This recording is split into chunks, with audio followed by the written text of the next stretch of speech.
나는 실리콘밸리 팀과의 화상회의를 정시에 마쳤다. 지끈거리는 관자놀이를 지그시 누르며 자리에서 일어나 식당으로 향했다.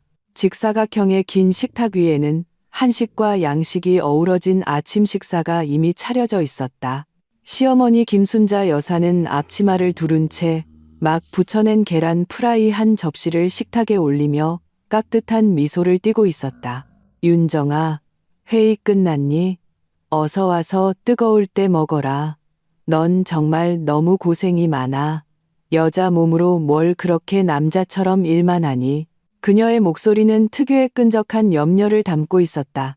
마치 설탕을 입힌 모래알 같아서 듣기에는 달콤했지만 삼키면 목이 메는 듯한 불쾌감이 들었다. 나는 대꾸 없이 그저 미소 지으며 고개를 끄덕였다.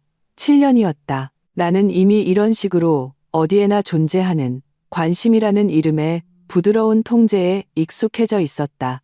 남편 박지훈은 상석에 앉아 휴대폰을 들여다보고 있었다. 미간에는 알아채기 힘든 초조함이 서려 있었다. 그는 구청 소속의 7급 공무원으로 한가한 직업임에도 불구하고 항상 나라를 격하는 듯 바쁜 척을 했다. 내가 다가오는 소리를 듣고 그가 고개를 들었다. 얼굴에는 즉시 다정한 미소가 어렸다. 여보 고생했어. 어서 앉아. 나는 의자를 빼서 앉으며 자연스럽게 식탁 맞은편에 앉은 딸 아린이에게 시선을 돌렸다. 올해 7살인 아이는 새하얀 공주 드레스를 입고 조용히 작은 숟가락으로 그릇에 담긴 전복죽을 떠먹고 있었다. 아린이는 나를 많이 닮았다. 특히 그 눈은 맑으면서도 일찍 성숙해버려 마음이 아플 정도였다. 이 집에서 아린이는 여자아이라는 이유로 태어날 때부터 할머니의 냉대를 받았다. 아이는 침묵으로 자신을 보호하는 법을 배웠다. 마치 담벼락 구석에서 자라며 희미한 빛이라도 쬐기 위해 애쓰는 작은 풀처럼. 윤정아, 오늘 특별히 내게 줄 우유 한 잔을 데웠다. 요즘 내가 머리를 너무 많이 써서 보충 좀 해야 해. 김 여사가 말하며 주방에서 정교한 고려청자 찻잔을 들고 나와 조심스럽게 내 손변에 놓았다. 그것은 내 전용 찻잔이었고 이 집에서 유일하게 온전히 내 개인적인 흔적이 담긴 물건이었다. 우유는 온도가 딱 맞았고 진한 향기를 풍겼다. 나는 습관적으로 손을 뻗어 잔을 들려 했다. 지난 수많은 아침처럼 이 관심을 단숨에 들이켤 준비를 하면서 내 손가락 끝이 찻잔의 표면에 닿으려는 그 순간 작은 손 하나가 갑자기 뻗어나와 내 손등을 단호하게 눌렀다. 아린이었다. 나는 잠시 멈칫하며 아이를 바라보았다. 아이는 어느새 자기 자리에서 일어나 내 의자 옆에 서 있었다. 아린아, 내가 나지막이 묻자 아이가 고개를 들었다. 흑백이 분명한 그 큰 눈에는 내가 한 번도 본 적 없는 아이의 나이와는 전혀 어울리지 않는 냉정과 집념이 번뜩이고 있었다. 아빠가 회사 일로 제일 힘드시잖아요. 이건 아빠 드리세요. 공기가 순간적으로 얼어붙는 듯했다. 박지훈과 김 여사의 얼굴이 동시에 굳어졌다. 단 1초의 순간이었지만 그 부자연스러움은 내 눈에 똑똑히 들어왔다. 아린아, 장난치지 마. 그건 엄마 우유야. 박지훈의 목소리에는 드물게 엄격함이 묻어났고 심지어 약간의 당황스러움까지 섞여 있었다. 김 여사도 즉시 거들었다. 그래, 우리 아린이 착하지. 할머니가 아빠건 따로 준비했어. 엄마는 일하느라 힘드니까. 이건 특별히 엄마를 위한 거야. 그녀의 말이 채 끝나기도 전에 아린이는 모두가 예상치 못한 행동을 했다. 아이는 아빠의 꾸짖음과 할머니의 만류를 무시하고 그 작은 두 손으로 따뜻한 우유가 담긴 잔을 받쳐들었다. 그리고 작은 걸음으로 식탁을 돌아 박지훈의 앞에 안정적으로 내려놓았다. 그 동작은 너무나 유연하고 단호해서 마치 수없이 연습한 것 같았다. 아빠, 드세요. 아린이가 작은 얼굴을 들고 말했다. 목소리는 맑고 깨끗했으며 어떤 감정도 섞여 있지 않았다. 식당은 기이한 정적에 휩싸였다. 나는 눈앞에 이 장면을 보며 마음속의 의문이 마치 돌이 던져진 호수처럼 한 겹 한 겹 파문을 일으키는 것을 느꼈다. 아린이의 행동은 너무나 비정상적이었다. 평소 아빠와 가깝지는 않았지만 이렇게까지 반항한 적은 한 번도 없었다. 박지훈의 목을 대가 위아래로 한 번 움직였다. 그는 도움을 청하듯 자신의 어머니를 쳐다보았다. 김 여사의 얼굴은 파랗게 질렸다가 하얗게 변했다. 그녀의 시선은 칼날처럼 날카롭게 그 우유잔에 고정되었다가 재빨리 박지훈을 향했다. 그 눈빛에는 재촉과 경고, 그리고 숨길 수 없는 두려움이 담겨 있었다. 이 애가 정말 갈수록 철이 없네. 박지훈이 멋쩍게 웃으며 상황을 수습하려 했지만 손은 그 우유잔을 건드릴 기미가 없었다. 나는 내 죽 그릇을 들어 숟가락으로 천천히 저었다. 겉보기에는 무심한 척했지만 실은 그들 모자의 미세한 표정 변화를 하나도 놓치지 않고 있었다. 나는 입을 열지 않았다. 이 평범해 보이는 우유 한 잔에 도대체 어떤 비밀이 숨겨져 있는지 지켜보고 싶었다. 아빠, 저 안 사랑하세요? 아린이의 목소리에 갑자기 서러운 울음이 섞였다. 선생님께서 좋은 건 가장 사랑하는 사람과 나누는 거라고 하셨어요. 저는 엄마를 가장 사랑하고 아빠도 사랑해요. 엄마 전용 우유는 제일 좋은 거니까 아빠랑 나누고 싶어요. 이 순진무구한 말은 박지훈과 김 여사가 당혹감과 거짓말로 엮어낸 위장을 단숨에 꿰뚫는 날카로운 비수와 같았다. 효심과 부성애라는 도덕적 고지에서 그들은 7살짜리 아이에게 궁지로 내몰렸다. 만약 박지훈이 마시지 않는다면 그것은 내 앞에서 딸의 이 순수한 나눔을 받을 자격이 없다고 인정하는 셈이었다. 김 여사의 안색은 극도로 험악해졌다. 그녀는 이를 악물고 결심을 굳힌 듯 박지훈에게 눈짓을 보냈다. 그리고 딱딱한 어조로 말했다. 마셔라. 아린이의 효심인데 아비된 자가 어찌 아이의 마음을 상하게 할 수 있겠니? 박지훈의 이마에는 가는 땀방울이 맺혔다. 그는 눈앞의 우유를 마치 독약처럼 쳐다보았다. 결국 그는 어머니의 압박하는 시선과 딸의 맑은 눈길 아래 떨리는 손으로 잔을 들었다. 그는 눈을 감고 마치 죽음을 앞둔 사람처럼 잔에 담긴 우유를 단숨에 들이켰다. 다 마신 후 그는 잔을 쾅 소리가 나게 세게 내려놓았다. 됐다. 다 마셨어. 아리나, 이제 만족하니? 어서 내 자리로 돌아가서 밥 먹어. 그의 말투에는 억누를 수 없는 짜증과 분노가 가득했다. 하지만 아린이는 못 들은 척 내 곁으로 돌아와 내 옷자락을 잡아당기며 작은 소리로 말했다. 엄마, 우리 밥 먹어요. 나는 아이의 머리를 쓰다듬었다. 마음속 의문의 호수는 이미 거대한 파도를 일으키고 있었다. 그날 하루 종일 김 여사는 안절부절 못하며 시시때때로 나를 훔쳐보았다. 눈빛에는 탐색과 이해할 수 없다는 표정이 가득했다. 그리고 박지훈은 퇴근 후 몸이 좋지 않다며 일찍 방으로 들어가 잠이 들었다. 나는 평소처럼 업무를 처리하고 아린이에게 동화책을 읽어주고 씻고 잠자리에 들었다. 모든 것이 평소와 같았고 평온했다. 밤 11시가 될 때까지 거실에서 갑자기 김 여사의 날카로운 비명이 들려왔다. 나는 즉시 일어나 뛰쳐나갔다. 그녀는 바닥에 주저앉아 있었고 휴대폰은 옆에 떨어져 화면이 켜진 채였다. 그녀의 얼굴은 종이처럼 새하얗고 입술은 부들부들 떨렸으며 온몸은 마치 영혼이 빠져나간 것 같았다. 어머니, 무슨 일이세요? 나는 다가가며 마음속으로 이미 예감하고 있었다. 그녀는 내게 대답하지 않고 그저 극도의 공포와 원망이 뒤섞인 눈으로 나를 쏘아보았다. 마치 내가 지옥에서 기어나온 악귀라도 되는 것처럼 나는 바닥에 떨어진 휴대폰을 주었다. 화면에는 통화 기록이 떠 있었다. 발신자는 서울중앙병원 응급실이었다. 나는 바로 그 번호로 다시 전화를 걸었다. 전화기 저편에서 냉정하고 사무적인 목소리가 들려왔다. 여보세요. 박지훈 씨 가족 되십니까? 환자분께서 급성 약물 중독으로 본원에서 긴급 처치 중입니다. 위독한 상황이니 가족분들은 즉시 병원으로 와주시기 바랍니다. 약물 중독. 이 네 글자가 마치 폭탄처럼 내 귓가에서 터져나갔다. 나는 바닥에 주저앉아 잿더미처럼 변한 시어머니를 보았다. 그리고 새벽에 딸이 무심코 바꿔버린 그 우유 잔을 떠올렸다. 한기가 발끝에서부터 정수리까지 치솟았다. 그 사랑이 가득 담긴 우유는 정말로 독이 든 우유였다. 그리고 그것을 원래 마셔야 했던 사람은 바로 나였다. 병원의 복도. 하얀 조명은 얼음처럼 차가웠고 사람의 그림자를 가늘고 뒤틀리게 늘어뜨렸다. 공기 중에는 짙은 소독약 냄새가 퍼져 코를 찔렀고 모든 신경을 자극했다. 수술실의 붉은 등은 눈부시게 빛나며 마치 사람의 마음을 꿰뚫어보는 악마의 눈 같았다. 김 여사는 차가운 벽에 기댄 채 평소의 사모님 같은 위엄은 온데간데 없었다. 머리는 헝클어지고 두 눈은 붉게 부어올랐으며 입으로는 계속해서 중얼거렸다. 어떻게 이런 일이, 왜 지훈이가, 분명히 그 애한테 말을 하다 말고 그녀는 갑자기 고개를 들어 나를 쳐다보았다.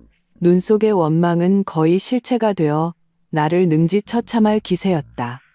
나는 그녀를 무시하고 그저 수술실 문 앞에 조용히 서 있었다. 두 손은 트렌치코트 주머니에 넣었고 손끝은 차가웠다. 내 머릿속은 빠르게 회전하며 지난 7년의 모든 조각들을 영화처럼 되감아 보았다. 나와 박지훈은 대학 동기였다. 그는 잘생기고 다정했으며 전형적인 캠퍼스의 백마탄 왕자였다. 졸업 후 나는 부모님의 반대를 무릅쓰고 이선 도시에 남아 아무것도 가진 것 없던 그 개천에서 난 용과 함께 분투했다.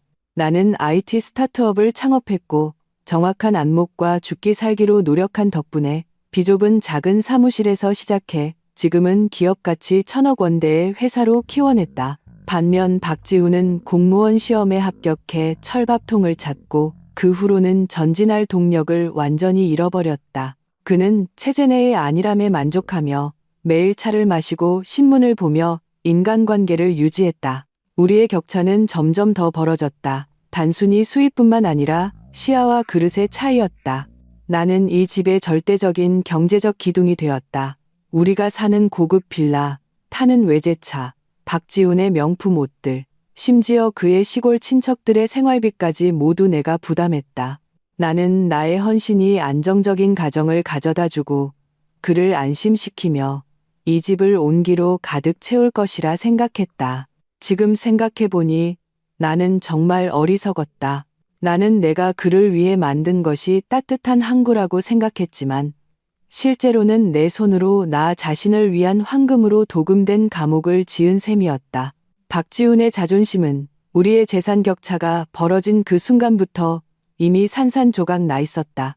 그가 나를 보는 눈빛은 초기의 사랑에서 극도의 의존, 그리고 아마도 원망으로 변해 있었다. 그는 외부에서 대릴사위 소리를 듣는 것을 견디지 못했고 가정 내에서의 지위에서 나에게 완전히 압도당하는 것을 참을 수 없었다. 그리고 시어머니 김순자, 그녀는 이 집안 갈등의 촉매제였다. 시골에서 도시로 올라와 아들을 낳지 못하는 며느리인 나를 온갖 구실로 트집 잡았다. 그녀는 내가 창출한 물질적 풍요를 당연하게 누리면서도 나에게 이래라 저래라 하며 시어머니로서의 절대적 권위를 지키려 했다. 그녀는 내 앞에서 수없이 되뇌었다. 윤정아, 네가 아무리 잘나도 여자다. 이 집은 결국 남자가 이끌어야 해. 지훈이가 대들보지. 그녀는 끊임없이 박지훈에게 나의 모든 것이 그에게 속해야 한다고 주입했다. 내 회사, 내 집, 내 돈은 마땅히 그가 관리해야 한다고. 가장 참을 수 없었던 것은 아린이에 대한 그녀의 태도였다. 아린이가 여자아이라는 이유로 그녀는 아린이에게 한 번도 좋은 낯을 보여준 적이 없었다. 아린이가 활발하지 않다고 불평하고 박씨 가문의 대를 잇지 못한다고 구박했다. 아린이의 어린 시절은 이 할머니의 존재 때문에 두꺼운 그림자가 드리워졌다. 과거에 나는 소위 가정의 화목을 위해 박지훈을 곤란하게 하지 않기 위해 거듭 참았다. 나는 나의 양보가 그들의 탐욕을 억제할 것이라 생각했다. 내가 틀렸다. 나의 인내는 그들의 탐욕을 더욱 부추겼고 오늘 이 치명적인 독이 든 우유를 낳았다. 의사 선생님, 제 아들은 어떻습니까? 수술실 문이 갑자기 열리자 김 여사는 미친 듯이 달려가 의사의 흰 가운을 붙잡았다. 나온 사람은 금태 안경을 쓴 중년의 남자 의사였다.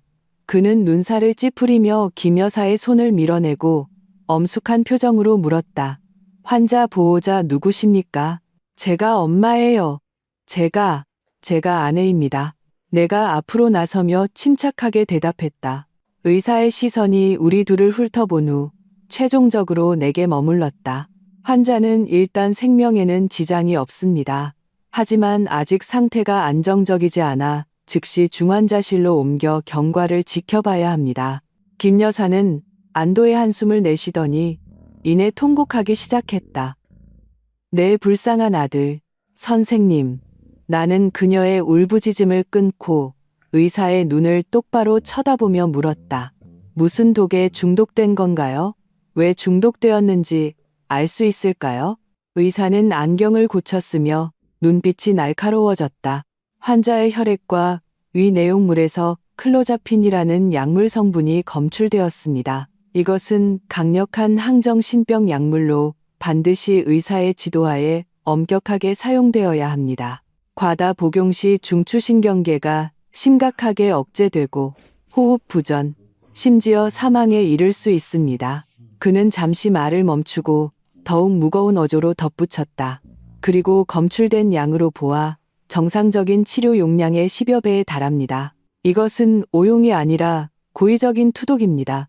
저희는 규정에 따라 이미 경찰에 신고했습니다. 클로자핀, 항정신병 약물. 내 머릿속이 윙하고 울렸다.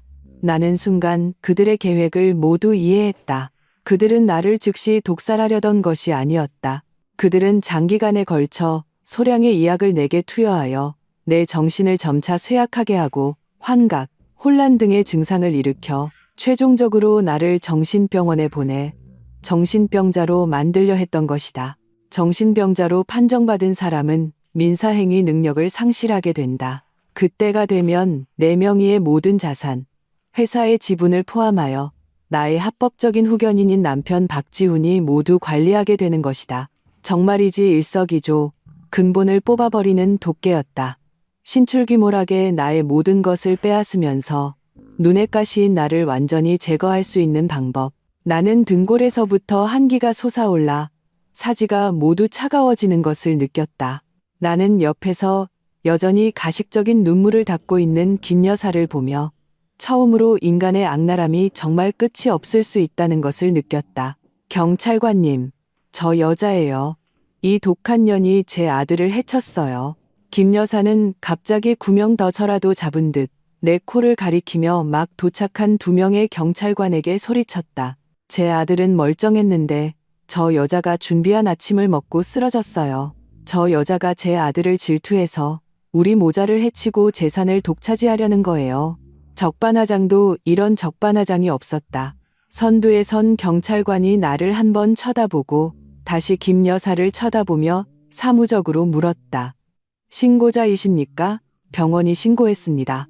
내가 평온하게 대답했다. 경찰관님, 저는 이것이 고의적인 투독 사건이라고 의심합니다. 원래 피해자는 저였어야 합니다. 집에 있는 음식물, 특히 오늘 아침 제 시어머니 김순자 여사께서 제게 직접 준비해 주신 그 우유에 대한 검사를 요청합니다. 내 말이 떨어지자마자 김 여사의 안색은 순간 새하얗게 질렸고 눈에는 극도의 공황이 드러났다. 그녀의 과격한 반응은 이미 모든 변명을 뛰어넘고 있었다. 경찰 역시 이 점을 눈치챘고 시선이 신중해졌다. 나는 알았다. 이 순간부터 전쟁은 이미 정식으로 시작되었다는 것을. 그리고 나, 서윤정은 더 이상 당하고만 있는 어린 양이 아닐 것이다. 경찰은 신속하게 수사에 착수했다. 나와 김 여사는 가장 중요한 관련인으로 병원의 임시조사실에서 분리되어 조사를 받았다. 경찰의 냉정하고 날카로운 시선 앞에서 나는 아침에 일어난 모든 일을 감정적인 색채 없이 그대로 진술했다. 시어머니의 비정상적인 친절함부터 딸 아린이의 놀라운 행동, 그리고 남편과 시어머니의 순식간에 변한 표정까지 모든 세부 사항을 명확하게 묘사했다. 그러니까 시어머니께서 당신의 우유에 약을 탔는데 남편이 실수로 마셨다고 의심하시는 겁니까? 조사를 담당한 장 형사가 기록하며 확인했다. 네, 나는 고개를 끄덕였다. 그리고 이것이 처음이 아니라고 의심합니다. 최근 한 달간 저는 종종 기운이 없고 집중하기 어려웠으며 가끔 어지럼증과 이명을 느꼈습니다. 저는 일이 너무 피곤해서 그런 줄 알았는데 지금 생각해보니 이와 관련이 있을 수 있습니다. 장 형사의 미간이 좁혀졌다. 그런 증상으로 병원에 가보셨습니까? 아니요. 회사 프로젝트가 중요한 시기라 시간이 없었습니다. 나는 사실을 말했고 바로 이 점이 그들에게 기회를 준 것이었다. 조사가 끝난 후 나는 잠시 떠나도 좋다는 허락을 받았지만 언제든지 연락이 가능하도록 하고 추후 조사에 협조하라는 말을 들었다. 반면 김 여사는 중대한 범죄 혐의로 경찰서로 연행되었다. 나는 바로 집으로 가지 않고 병원의 차가운 벤치에 홀로 앉아 스스로를 냉정하게 다독이며 사건 전체를 복기했다. 상대방이 이렇게 음험한 수단을 사용한 이상 계획은 분명 치밀할 것이다. 단순히 나의 진술과 의심만으로는 그들을 유죄로 만들 수 없다. 나는 증거가 필요했다. 철과 같은 증거. 내 머릿속에 갑자기 한 가지 생각이 스쳐 지나갔다. CCTV. 1년 전 집에 고용한 가사 도우미의 손버릇이 나빠서 나는 집안의 공용 공간에 몇 개의 은폐된 카메라를 설치했다. 거실, 식당, 복도에 모두 설치되어 있었다. 나중에 그 가사 도우미는 해고되었지만 CCTV 장비는 철거하지 않았다. 나 자신조차도 그 사실을 거의 잊고 있었다. 만약 CCTV가 아직 정상적으로 작동하고 있다면 아침 식당에서 일어난 모든 일은 분명히 완벽하게 기록되었을 것이다. 나는 즉시 일어나 차를 몰고 집으로 향했다. 한때 내가 자랑스러워했던 그 빌라는 지금 내 눈에는 피를 빨아먹으려는 괴물처럼 보였다. 문을 열자 집안은 죽은 듯이 고요했다. 공기 중에는 아직 아침 식사의 냄새가 남아 있었다. 모든 것이 변하지 않은 것 같았지만 모든 것이 완전히 달라져 있었다. 나는 곧장 서재로 가서 CCTV와 연결된 컴퓨터를 켰다. 시스템은 장비가 온라인 상태이며 녹화 기능이 정상이라고 표시했다. 나는 속으로 기뻐하며 즉시 식당 카메라의 재생 화면을 클릭했다. 그러나 화면이 로딩된 후 내 마음은 가라앉았다. 식당 카메라의 각도가 틀어져 있었다. 누군가 인위적으로 약 30도 위로 움직여 놓아서 천장에 크리스털 샹들리에와 식탁의 윗부분만 찍히고 있었다. 우리가 앉았던 위치와 식탁 위의 컵과 접시는 모두 촬영 범위 밖에 있었다. 정말 치밀한 생각이었다. 그들은 이 점까지 계산해 넣었던 것이다. 나는 아쉬운 마음에 다른 카메라 화면으로 전환했다. 거실과 복도의 CCTV는 정상이었지만 식당 내부의 모습은 찍을 수 없었다. 유일한 직접적인 증거가 이렇게 사라져버린 걸까? 나는 의자 등받이에 기대며 깊은 무력감을 느꼈다. 하지만 곧 그 감정은 더 강렬한 투지로 대체되었다. 서윤정, 너는 무너질 수 없어. 아린이를 위해서라도 너는 일어서야 해. 나는 더 많은 세부 사항을 떠올리려 애썼다. 시어머니는 언제 우유를 가지러 갔지? 그 전에 뭘 하고 있었지? 맞다, 주방. 그녀는 주방에서 우유를 가져왔다. 나는 즉시 주방의 CCTV를 확인했다. 그러나 결과는 다시 나를 실망시켰다. 주방 카메라도 누군가 손을 댔고 렌즈는 벽을 향해 있었다. 아무런 유용한 정보도 없었다. 그들은 이번 약물 투여를 위해 철저한 준비를 한 것 같았다. 내가 거의 포기하려 할 때 서재의 CCTV 화면이 갑자기 내 주의를 끌었다. 서재 카메라는 책장 꼭대기 구석에 설치되어 위치가 높아 보통 사람들은 잘 눈치채지 못한다. 나는 시간을 어젯밤, 즉 사건 발생 전날 밤으로 돌렸다. 화면 속에서 박지훈과 김 여사가 차례로 서재에 들어왔다. 각도 때문에 그들이 무엇을 하는지는 정확히 볼 수 없었지만 그들이 함께 모여 낮은 목소리로 대화하는 모습은 보였다. 표정은 모두 매우 심각했다. 갑자기 나는 일시정지 버튼을 눌렀다. 화면은 한순간에 멈췄다. 김 여사가 주머니에서 무언가를 꺼내 박지훈에게 건네는 장면이었다. 그것은 매우 작은 갈색 유리병이었다. 바로 저거다. 소리는 없었지만 이 약병을 건네는 동작은 오늘 일어난 모든 일과 결합했을 때 이미 강력한 간접 증거의 연결고리를 구성하기에 충분했다. 나는 즉시 이 영상을 저장하고 암호화하여 내 개인 클라우드에 전송했다. 이 모든 것을 마친 후에도 나는 여전히 불안했다. 나는 물증이 필요했다. 그 약병은 지금 어디에 있을까? 나는 김 여사의 방으로 들어갔다. 그녀의 방은 내 방처럼 독립된 드레스룸과 화장실이 있었다. 나는 침대 옆 협탁, 옷장, 화장대 등 물건을 숨길 만한 모든 곳을 샅샅이 뒤지기 시작했다. 마침내 화장실 변기 물탱크 뒤 틈새에서 차갑고 단단한 물체를 만졌다. 꺼내보니 그것은 바로 작고 갈색인 유리병이었다. 내가 CCTV에서 본 것과 똑같았다. 병은 비어 있었지만 병 입구에는 하얀 가루가 약간 남아있는 것 같았다. 병의 라벨은 떼어져 있었지만 라벨이 떼어진 후 남은 접착제 자국을 통해 희미하게 몇 개의 영어 알파벳을 볼 수 있었다.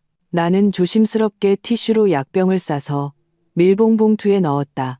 이것은 그들의 범죄를 가리키는 철증이다. 나는 반드시 잘 보관해야 했다. 그들의 운명을 결정할 이 열쇠를 쥔 내 마음에는 기쁨이 조금도 없었다.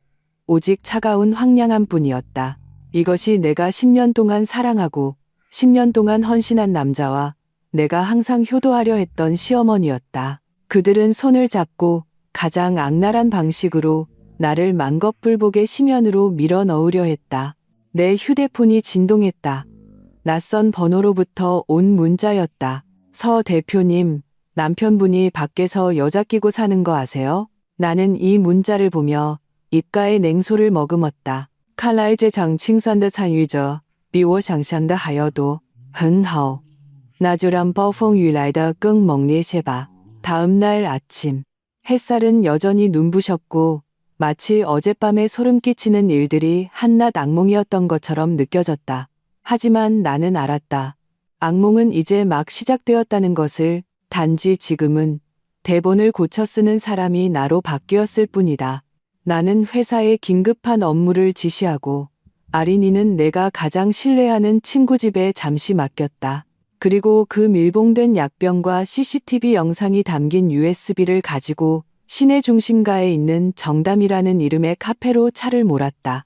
카페 주인인 임나영은 내 대학 동기이자 현재 나의 개인 변호사다. 그녀는 깔끔한 단발머리에 날카로운 눈빛을 가진 업계에서 유명한 철의 여인이었다. 내가 이곳에서 그녀를 만나기로 한 이유는 이곳이 충분히 사적이고 안전했기 때문이다. 내가 도착했을 때 그녀는 이미 와 있었다. 앞에는 블랙커피 한 잔이 놓여 있었고 피어오르는 뜨거운 김이 그녀의 안경 렌즈 너머의 시선을 흐릿하게 만들었다. 얼굴이 왜 이렇게 창백해? 무슨 일 있어? 그녀는 단도직입적으로 아무런 군소리 없이 물었다. 나는 밀봉 봉투와 USB를 그녀 앞으로 밀어놓고 가능한 한 평온한 어조로 사건의 전말을 간략하게 설명했다. 바뀐 우유 한 잔에서부터 병원의 진단, 그리고 내가 찾아낸 CCTV와 약병까지. 내 설명이 진행되는 동안 임나영의 표정은 초기의 놀라움에서 점차 심각함으로 그리고 마침내 억누를 수 없는 분노로 변했다. 개자식들, 그 모자가 인간이야? 그녀가 주먹으로 테이블을 내리치자 커피가 밖으로 튀었다. 윤정아, 너 어떻게 할 생각이야? 나는 테이블 위에 레몬수를 한 모금 마셨다. 차가운 액체가 목구멍을 타고 내려가며 혼란스러웠던 내 머릿속을 맑게 해주었다. 나는 그녀를 보며 한 글자 한 글자 힘주어 말했다. 오늘부터 내 결혼과 가족 관계는 내 눈에는 청산해야 할 부실 자산 덩어리야. 박지훈과 김순자는 그 자산 덩어리 중에서 독성이 가장 강하고 부채가 가장 높은 부분이지. 내가 해야 할 일은 그들과 울고불고 싸우는 것도 얽히는 것도 아니야. 가장 빠르고 가장 효과적이며 가장 합법적인 방식으로 이 부실 자산을 완전히 분리하고 청산해서 내 손실을 최소화하고 그들이 응당한 대가를 치르게 하는 거야. 임나영은 멍하니 나를 바라보았다. 그녀의 눈에 비친 나는 무서울 정도로 냉정했다. 마치 하룻밤 사이에 온화하고 포용력 있던 여자에서 정밀한 절제 수술을 준비하는 외과 의사의 메스를 쥔 사람으로 탈바꿈한 것 같았다. 나영아, 내가 필요해. 나는 계속 말했다. 내 대리인으로서 이 부실 자산 덩어리에 대한 전면적인 실사를 도와줘. 실사? 임나영은 내 비유에 충격을 받은 듯했다. 그래. 나는 가방에서 노트북을 꺼내 펼쳤다. 거기에는 내가 어젯밤 꼬박 세워 정리한 계획이 적혀 있었다. 첫 번째 단계, 자산 보전. 나는 노트의 첫 번째 항목을 가리켰다. 나는 내가 즉시 내 이름으로 법원에 재산 보전 신청을 해서 박지훈 명의의 모든 은행 계좌, 증권 계좌를 동결했으면 해. 동시에 우리 부부 명의의 모든 공동재산, 특히 그의 명의로 등기되어 있지만 실제로는 내가 출자하여 구매한 부동산과 차량에 대해 철저히 조사하고 그가 재산을 빼돌리지 못하도록 즉시 조치를 취해야 해. 두 번째 단계, 증거 확보. 나는 두 번째 항목을 가리켰다. 이 약병, 가장 권위 있는 기관을 통해 성분 분석을 하고 사법 감정 보고서를 받아내 이 CCTV 영상도 기술 감정을 통해 법적 효력을 확보해야 해. 그리고 가장 신뢰할 수 있는 사설 탐정을 고용해서 이 처방약을 김순자가 어떤 경로로 구했는지 알아내줘. 그 경로가 바로 그들의 공범이야. 세 번째 단계, 공범 찾기.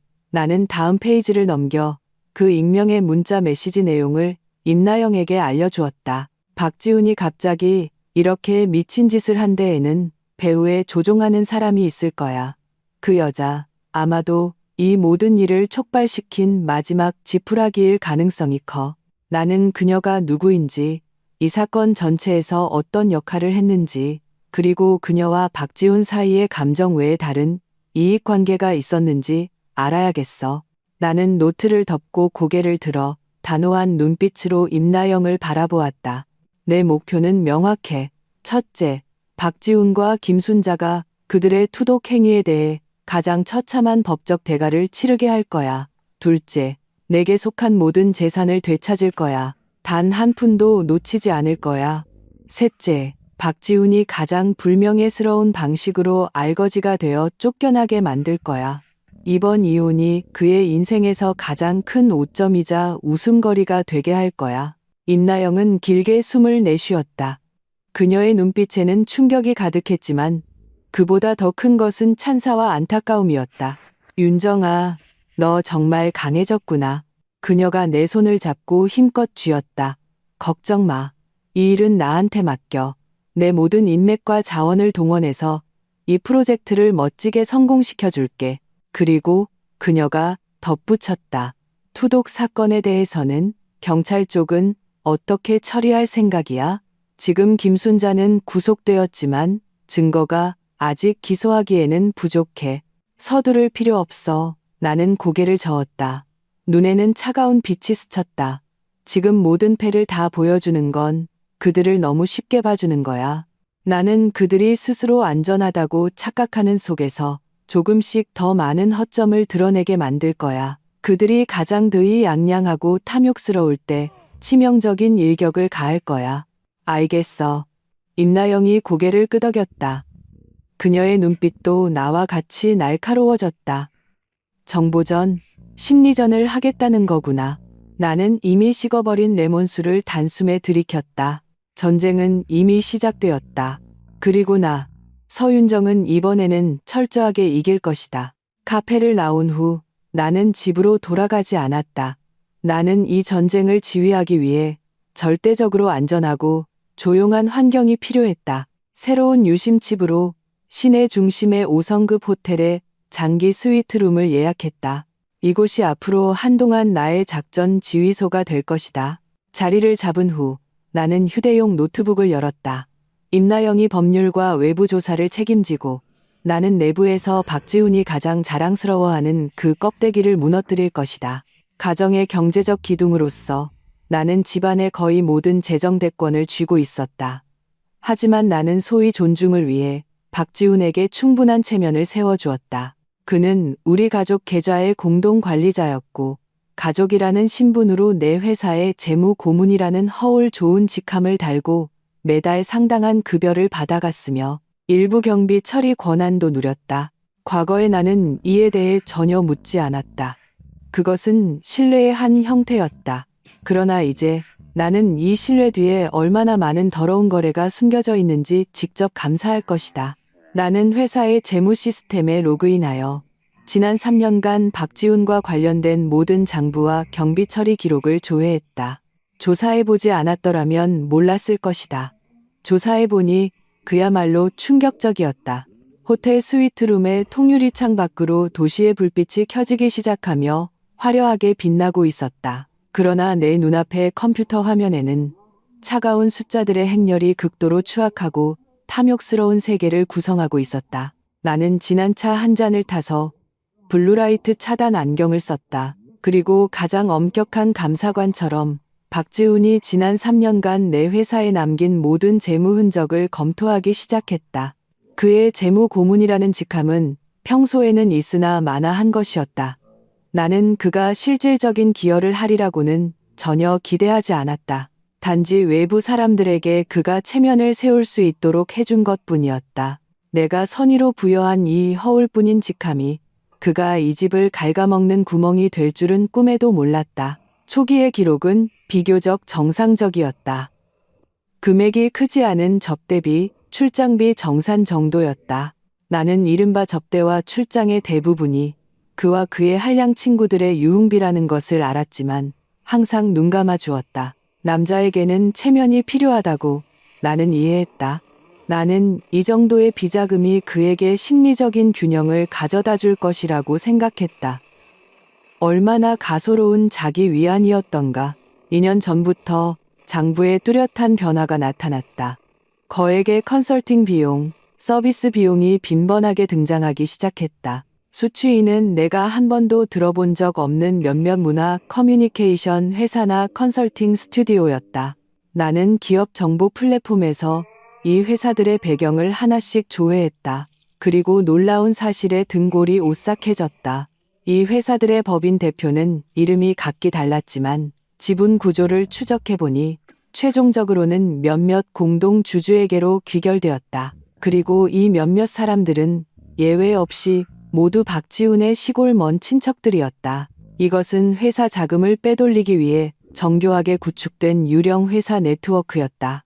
박지훈은 내가 부여한 경비 처리 및 승인 권한과 재무부서의 사장 가족에 대한 신뢰를 이용하여 이 허구의 서비스를 통해 회사의 자금을 끊임없이 자신의 주머니로 빼돌리고 있었다. 나는 그중 가장 큰 금액의 이체 내역을 클릭했다. 금액은 무려 5억 원에 달했고 명목은 브랜드 전략 컨설팅 서비스였다. 그런데 수취인인 그 회사는 설립된 지 3개월도 채 되지 않았고 자본금은 1억 원에 불과했다. 법인 대표는 박지훈의 사촌 동생으로 고등학교도 졸업하지 못한 젊은이였다. 고졸 학력의 청년이 우리 업계 선두 기업에 5억 원짜리 브랜드 전략 컨설팅을 제공했다. 이것은 내 지능에 대한 공공연한 모욕이었다. 내 손가락이 키보드 위에서 빠르게 움직였다. 나는 이 허위 계약서, 이체 증빙, 관련 회사 정보를 하나하나 정리하여 암호화했다. 분노가 용암처럼 내 가슴 속에서 들끓어 거의 분출할 것 같았다. 하지만 나는 스스로를 억지로 진정시켰다. 분노할수록 이성적으로 행동해야 했다. 이 모든 것은 법정에 제출될 철증이 될 것이다. 단순히 이 관련 거래 금액만 해도 이미 누적이 10억 원을 넘어섰다. 하지만 이게 전부가 아니었다. 나는 계속해서 깊이 파고들어 박지훈의 개인 소비 기록을 찾아냈다. 그는 가족 계좌와 연동된 신용카드 부속 카드를 가지고 있었다. 나는 거의 청구서를 보지 않았다. 그러나 지금 그 3년치의 전자 청구서는 마치 한편의 황당하고 역겨운 연극처럼 내 앞에서 상영되고 있었다. 매달 명품 매장에서의 거액 소비 기록이 여러 건 있었다. 프라다 가방, 에르메스 벨트, 까르띠에 팔찌, 이런 것들을 나는 본 적이 없었다. 박지훈 자신은 브랜드에 별 관심이 없는 사람이었다. 그는 절대로 이런 것들을 사지 않을 것이다. 그렇다면 이 물건들은 다 어디로 갔을까? 답은 명백했다. 더욱 나를 경악하게 한 것은 청구서에 빈번하게 등장하는 한 고급 사립 산부인과 병원의 이름이었다. 소비 기록은 초기에 몇만 원짜리 검사비에서 시작하여 나중에는 수백만 원의 패키지 예약비로 이어졌다. 가장 최근의 소비는 바로 지난달이었고 금액은 588만 원, 항목은 VIP 산전 검진 및 산후조리원 예약이었다. 나는 산후조리원 예약이라는 글자를 뚫어지게 쳐다보았다. 온몸에 피가 굳어버리는 것 같았다. 그 여자가 임신했다. 그리고 박지우는 내 돈으로 그의 사생활을 위해 황금빛 출생의 길을 닦아주고 있었다. 어쩐지 그들이 그렇게 서둘렀던 것이다. 어쩐지 그들이 약물 투여라는 극단적인 방법을 사용했던 것이다. 원래는 나를 위해 자리를 비우고 곧 태어날 그 상속자에게 명정원순한 신분과 수백억 원의 재산을 주기 위해서였다. 나는 눈을 감고 깊은 숨을 들이쉬었다. 다시 눈을 떴을 때 눈 뒤에 마지막 온기마저 사라져 있었다. 만약 이전의 투독행위가 탐욕과 원망에서 비롯되었다면 이 태어나지 않은 아이는 박지훈의 최종 목적을 완전히 폭로했다. 그는 내 돈뿐만 아니라 내 목숨까지 원했다.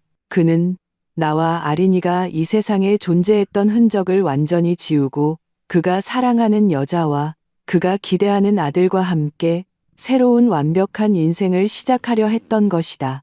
나는 휴대폰을 들어 임나영에게 전화를 걸었다. 나영아, 수취인 계좌 하나를 조사해줘야겠어. 그리고 사설 탐정 쪽에는 박지훈의 행적을 집중적으로 감시하라고 해줘.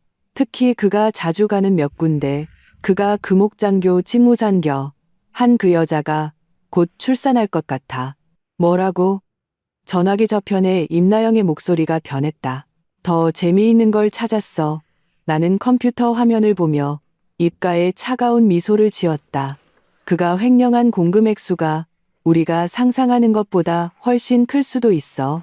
대략적으로 30억 원이 넘을 것 같아. 이 돈 대부분이 한 명의 고정된 여성 계좌로 흘러들어갔어. 이 계좌의 주인을 파헤쳐줘. 그의 모든 자료가 필요해. 상세할수록 좋아. 전화를 끊고 나는 모든 재무 증거를 종류별로 정리하고 군사급 암호화 알고리즘으로 비밀번호를 설정했다. 이 모든 것을 마친 후 나는 통유리창 앞으로 걸어갔다. 창밖은 찬란한 도시의 야경이었다. 수많은 불빛이 있었지만 나를 위해 켜진 등불은 하나도 없었다. 괜찮다. 이제부터 내가 바로 나 자신의 빛이다. 그리고 이 빛은 모든 어둠과 음모를 꿰뚫고 그 그림자 속에 숨어있는 뱀과 쥐, 벌레들을 남김없이 드러낼 것이다. 효율성은 임나영의 가장 두드러진 특징이었다. 불과 이틀 만에 그녀는 내게 첫 번째 피드백을 주었다. 내용은 내 상상을 초월할 정도로 상세했다. 그녀는 회원제 전통 찻집에서 만나자고 했다. 고풍스러운 방 안에는 단향이 은은하게 퍼져 그다지 보기 좋지 않은 이야기를 나누기에는 아주 적합했다. 윤정아, 마음의 준비를 해야 할 거야. 임나영이 서류 봉투를 내 앞으로 밀며 심각한 표정으로 말했다. 내가 조사해달라고 한 것들 전부 결과가 나왔어. 나는 고개를 끄덕이고 봉투를 열었다. 첫 번째 문서는 그 약병의 사법 감정 보고서였다. 결론은 명확하게 병에 남은 가루의 주성분은 클로자핀이며 박지훈의 체내에서 검출된 약물 성분과 일치한다고 적혀 있었다. 보고서의 마지막 페이지에는 이 약물의 상세한 설명이 첨부되어 있었는데 부작용 항목에는 장기 또는 과다 복용 시 인지 기능 장애, 기억력 감퇴를 유발할 수 있으며 심지어 정신분열증 유사 증상을 유발할 수 있다고 명시되어 있었다.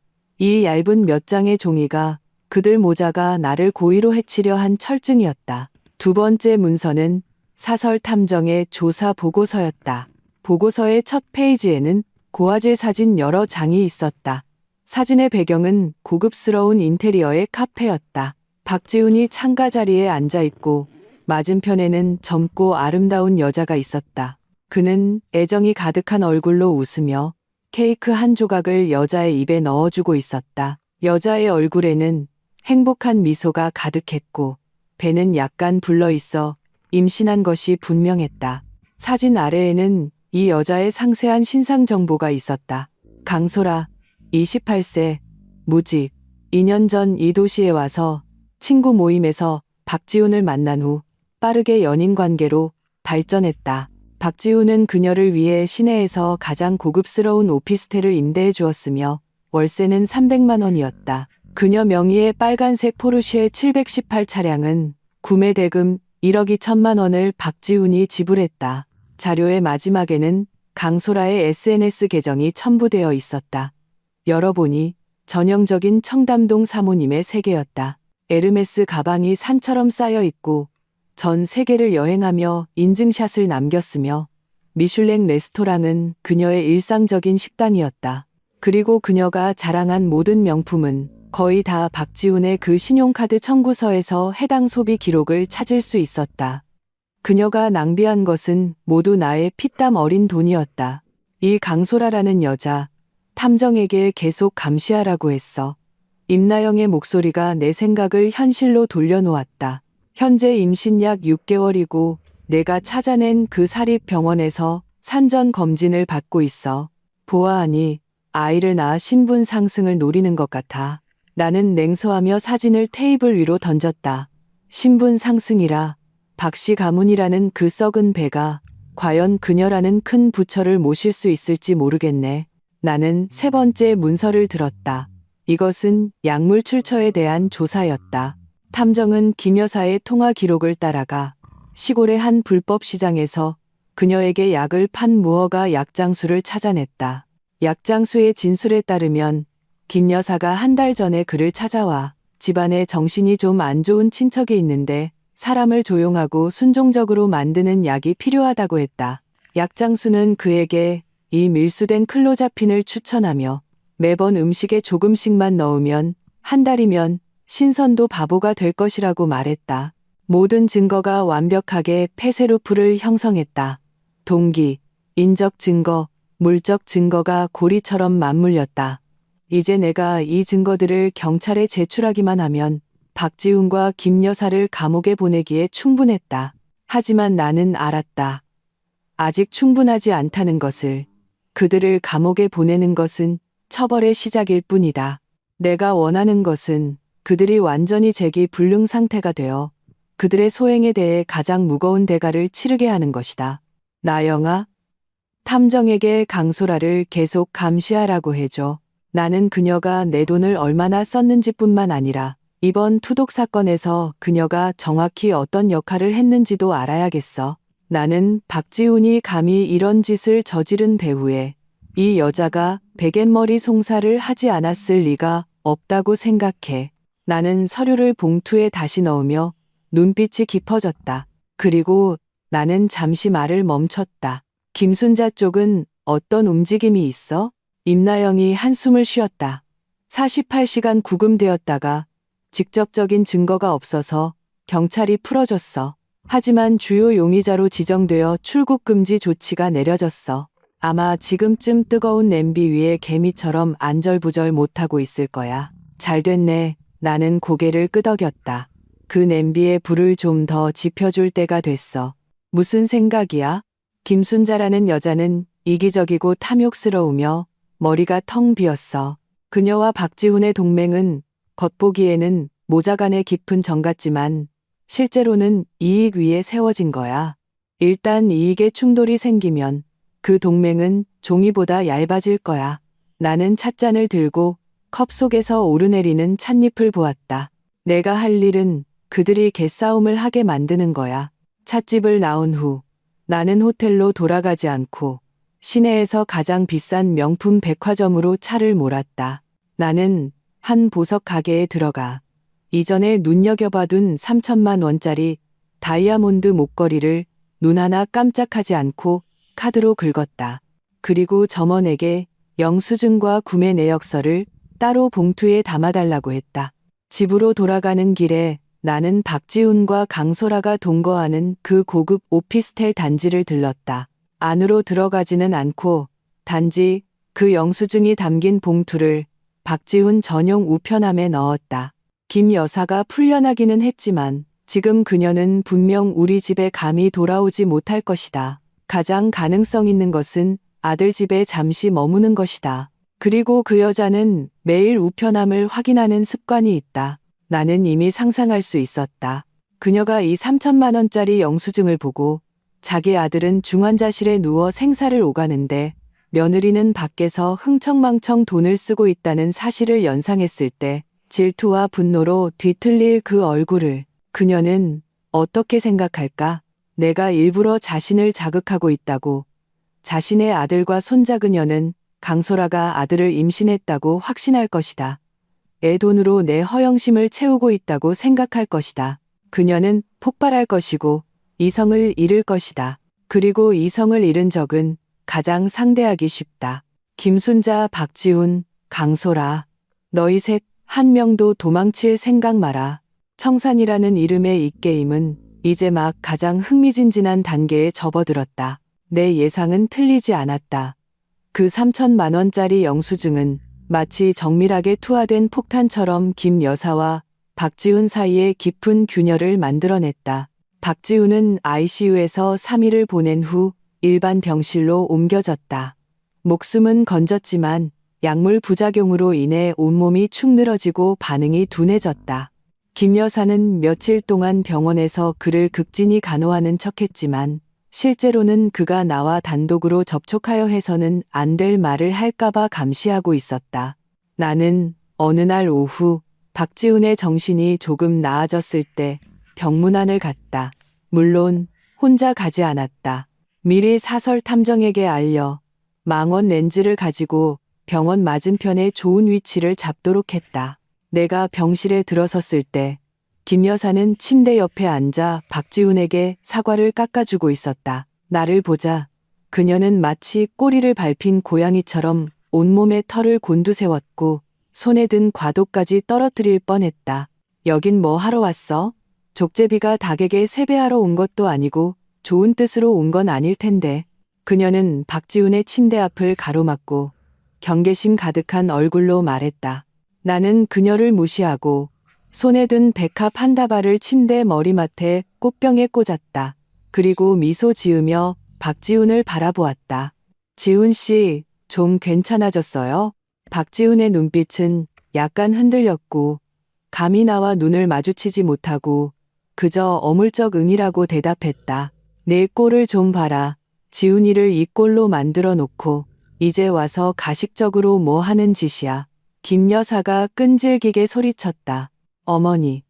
나는 몸을 돌려 얼굴의 미소는 그대로 유지한 채 목소리만 차갑게 낮췄다. 밥은 함부로 먹어도 말은 함부로 하면 안 되죠. 지훈 씨가 왜 여기에 누워 있는지 어머니께서 누구보다 잘 아시잖아요. 경찰이 증거를 못 찾았다고 해서 일이 없었던 게 되는 건 아니에요. 저는 오늘 어머니랑 싸우러 온 게 아니에요. 내 말은 마치 찬물 한 바가지처럼 김 여사의 기세를 꺾었다. 그녀는 입을 열었지만 결국 아무 말도 하지 못했다. 나는 의자를 하나 끌어와 침대 옆에 앉아 시종일관 박지훈에게 시선을 고정했다. 지훈 씨, 우리 부부로 지낸 세월이 있는데 저도 일을 너무 막장으로 만들고 싶지는 않아요. 나는 목소리를 늦추고 적절한 피로와 실망감을 담아 말했다. 어머니께서 이런 일을 하신 게 다 당신을 위해서, 우리 가정을 위해서라는 거 알아요. 원망하지 않아요. 하지만 우리 관계는 이제 정말 끝내야 할 것 같아요. 이혼이라는 두 글자를 듣자 박지훈의 몸이 확연히 떨렸고 김 여사의 눈에는 희색이 스쳐 지나갔다. 하지만 걱정 말아요. 나는 계속 말했다. 저는 그렇게 예정을 저버리는 사람이 아니에요. 당신이 저랑 함께한 세월 동안 공로는 없었어도 고생은 했으니까요. 우리 좋게 헤어져요. 당신 명의의 그 강변 아파트, 당시에 제가 전액 현금으로 샀지만 당신 이름으로 되어 있으니 돌려달라고 하지 않을게요. 그리고 제가 개인적으로 현금 10억 원을 위자료로 줄게요. 어때요? 박지훈과 김 여사는 모두 멍해졌다. 그들은 내가 이렇게 관대하게 나올 줄은 전혀 예상하지 못했던 것이다. 그 아파트는 현재 시세가 최소 50억 원이었고 현금 10억 원까지 더하면 이것은 거의 하늘에서 떨어진 떡과 같았다. 정말이냐? 김 여사의 목소리가 약간 떨렸다. 탐욕의 빛이 그녀의 눈에서 번뜩였다. 물론이죠. 나는 고개를 끄덕이고 가방에서 서류 한 부를 꺼냈다. 하지만 저도 조건이 하나 있어요. 회사 쪽에서 당신이 이번에 병원에 입원하는 바람에 장부가 좀 혼란스러워졌어요. 당신이 이전에 처리했던 몇몇 자금에 대해 설명이 필요해요. 이건 채무 확인서인데 당신이 이전에 회사에서 빌려간 돈들을 정리해서 서명만 하면 돼요. 이것도 당신을 위한 거예요. 나중에 회사에서 감사 나왔을 때 업무상 횡령이라고 하면 곤란하잖아요. 나는 미리 준비해 둔 서류를 건넸다. 거기에는 박지훈이 유령 회사를 통해 현금을 빼돌리고 허위 영수증을 발행한 모든 기록이 나열되어 있었고 총액은 내가 의도적으로 약 30억 원이라고 모호하게 적어두었다. 이것은 사실상 자백서였지만 나는 그것을 내부 합의서처럼 포장했다. 박지훈은 서류를 받아들고 안색이 새하얗게 질렸다. 그는 당연히 이것이 무엇인지 알았다. 하지만 김 여사가 그것을 확 낚아챘다. 그녀는 대충 훑어보고 위에 적힌 것이 전부 회사 관련 내용이고 마지막에 이혼 위자료라는 글자에 눈이 멈췄다. 그녀는 이것이 단지 내가 회계 처리를 위한 형식적인 절차라고 생각했다. 서명해. 못할 게 뭐 있어. 그녀는 펜을 박지훈의 손에 쥐어주며 재촉했다. 윤정이가 저렇게 관대하게 나오는데 뭘 망설여? 서명하고 돈이랑 집 받으면 우리는 저 여자랑 완전히 연 끊는 거야. 더 이상 저런 꼴 안 봐도 된다고. 김 여사의 눈에는 아들이 며느리 회사 돈을 쓴 것은 전혀 훔친 것이 아니었다. 그냥 가져다 쓴 것이었다. 지금 내가 집 한 채와 10억 원으로 이 부실 채권을 정리해주고 이혼까지 먼저 제안했으니 그야말로 하늘이 내린 기회였다. 박지훈은 아직 망설이고 있었다. 그의 이성은 여기에 함정이 있다고 경고했다. 바로 그때 나는 일부러 새롭고 분홍색인 명품 브랜드 쇼핑백을 침대 머리맡에 놓았다. 안에는 어제 산 그 목걸이가 들어있었다. 나는 무심코 봉투가 쇼핑백에서 미끄러져 나와 그 3천만 원짜리 영수증이 보이도록 했다. 김 여사의 눈은 즉시 그 영수증에 꽂혔다. 3천만 원, 목걸이 하나에? 그녀가 비명을 질렀다. 영수증을 낚아채며 네가 3천만 원을 주고 이걸 샀다고? 내 아들은 병원에 누워있는데 너는 밖에서 흥청망청 돈이나 쓰고 다녀? 나는 일부러 놀란 척아 하며 재빨리 영수증을 회수했다. 어머니, 오해예요. 이건 제가 고객에게 드릴 선물이에요. 이 변명은 창백하고 무력했으며 불에 기름을 붓는 격이었다. 선물? 귀신 속이는 소리하고 있네. 너는 그냥 돈이나 펑펑 쓰는 된장녀야. 내 아들 돈이 다 너 때문에 이렇게 낭비되고 있잖아. 김 여사가 완전히 폭발했다. 그녀는 내 코를 가리키며 욕설을 퍼부었다. 그리고 박지훈을 향해 한심하다는 듯 소리쳤다. 봐라, 이게 네가 얻은 좋은 마누라다. 돈이 다 저 여자 때문에 거덜나게 생겼는데 아직도 빨리 서명하고 이혼해서 우리 몫을 챙기지 않고 뭐해? 저 여자가 회사까지 다 말아먹고 우리 모자가 길바닥에 나앉는 꼴을 보고 싶어? 박지훈은 그녀의 욕설에 고개를 들지 못했다. 한편으로는 어머니의 압박, 다른 한편으로는 재산에 대한 탐욕. 결국 그는 마음을 굳히고 그 채무 확인서에 떨리는 손으로 자신의 이름을 서명했다. 나는 그 용이 날고 봉황이 춤추는 듯한 서명을 보며 속으로 냉소했다. 물고기가 낚였다. 나는 서류를 챙겨 자리에서 일어났다. 여전히 욕설을 퍼붓고 있는 김 여사에게 말했다. 어머니, 저를 그렇게 싫어하시니 저는 이만 가볼게요. 지훈 씨, 몸조리 잘해요. 말을 마치고 나는 병실을 나섰다. 병실 문을 나서는 순간 내 얼굴의 서러움과 인내는 순식간에 사라지고 그 자리를 차가운 평정이 대신했다. 나는 병원 밖 한적한 곳으로 가서 임나영에게 전화를 걸었다. 나영아, 물건 손에 넣었어. 잘했어. 임나영이 저쪽에서 웃었다. 다음은 강소라 씨가 등장할 차례지. 나는 병원 건물을 바라보며 눈에 계산적인 빛을 번뜩였다. 탐욕스러운 시어머니, 임신한 내연녀. 이 두 여자가 한 남자의 돈을 놓고 부딪혔을 때 그 장면이 과연 얼마나 흥미진진할까? 박지훈이 그 채무 확인서에 서명한 후 나와 김 여사는 어떤 미묘한 묵계에 도달한 듯했다. 그녀는 더 이상 내게 악담을 퍼붓지 않았고 심지어 병원 복도에서 마주칠 때면 우는 것보다 더 보기 흉한 미소를 지어 보였다. 그녀에게 나는 곧 청산될 전 며느리였고 더 이상 아무런 위협이 되지 않았다. 그녀가 지금 유일하게 관심을 갖는 것은 내가 약속한 그 아파트와 현금 10억 원이 언제 입금될 것인가 하는 것이었다. 나는 그 시간을 이용하여 조용히 내 계획을 완성했다. 먼저 나는 박지훈이 서명한 그 문서와 내가 수집한 모든 재무 증거를 임나영에게 넘겨 공증을 받았다. 이 문서와 이체 기록들은 이미 업무상 횡령죄의 완전한 증거 사슬을 구성했다. 내가 경찰에 신고하기만 하면 박지훈은 최소 10년 이상의 징역형에 처해질 것이다. 둘째, 나는 사설 탐정을 통해 강소라의 모든 산전 검진 보고서와 그녀와 박지훈이 계약한 그 고급 오피스텔의 임대차 계약서를 입수했다. 계약서의 임차인은 강소라였지만 비상 연락인과 임대료 지불인은 모두 박지훈이었다. 모든 준비가 끝났다. 이제 그물을 거둘 때였다. 나는 주말 오후를 택해 강소라에게 전화를 걸었다. 전화번호는 탐정이 준 것이었다. 여보세요? 누구세요? 전화기 저편에서 나른하고 애교 섞인 목소리가 들려왔다. 강소라 씨 맞으시죠? 나는 아무 감정 없는 평범한 어조로 말했다. 저는 서윤정입니다. 전화기 저편은 약 5초간 침묵했다. 나는 지금 그녀의 얼굴에서 핏기가 가시고 당황하는 모습을 상상할 수 있었다. 모르는 사람인데요. 잘못 거셨어요. 그녀는 서둘러 전화를 끊으려 했다. 끊지 마세요. 나는 미소 지었다. 목소리는 크지 않았지만 거부할 수 없는 압박감이 담겨 있었다. 저는 그냥 당신 뱃속의 아이와 박지훈 씨가 당신에게 약속한 그 타워 팰리스 아파트에 대해 이야기하고 싶을 뿐이에요. 아, 그리고 그가 당신에게 약속한 제가 죽은 후에 받게 될 200억 원의 보험금에 대해서도요.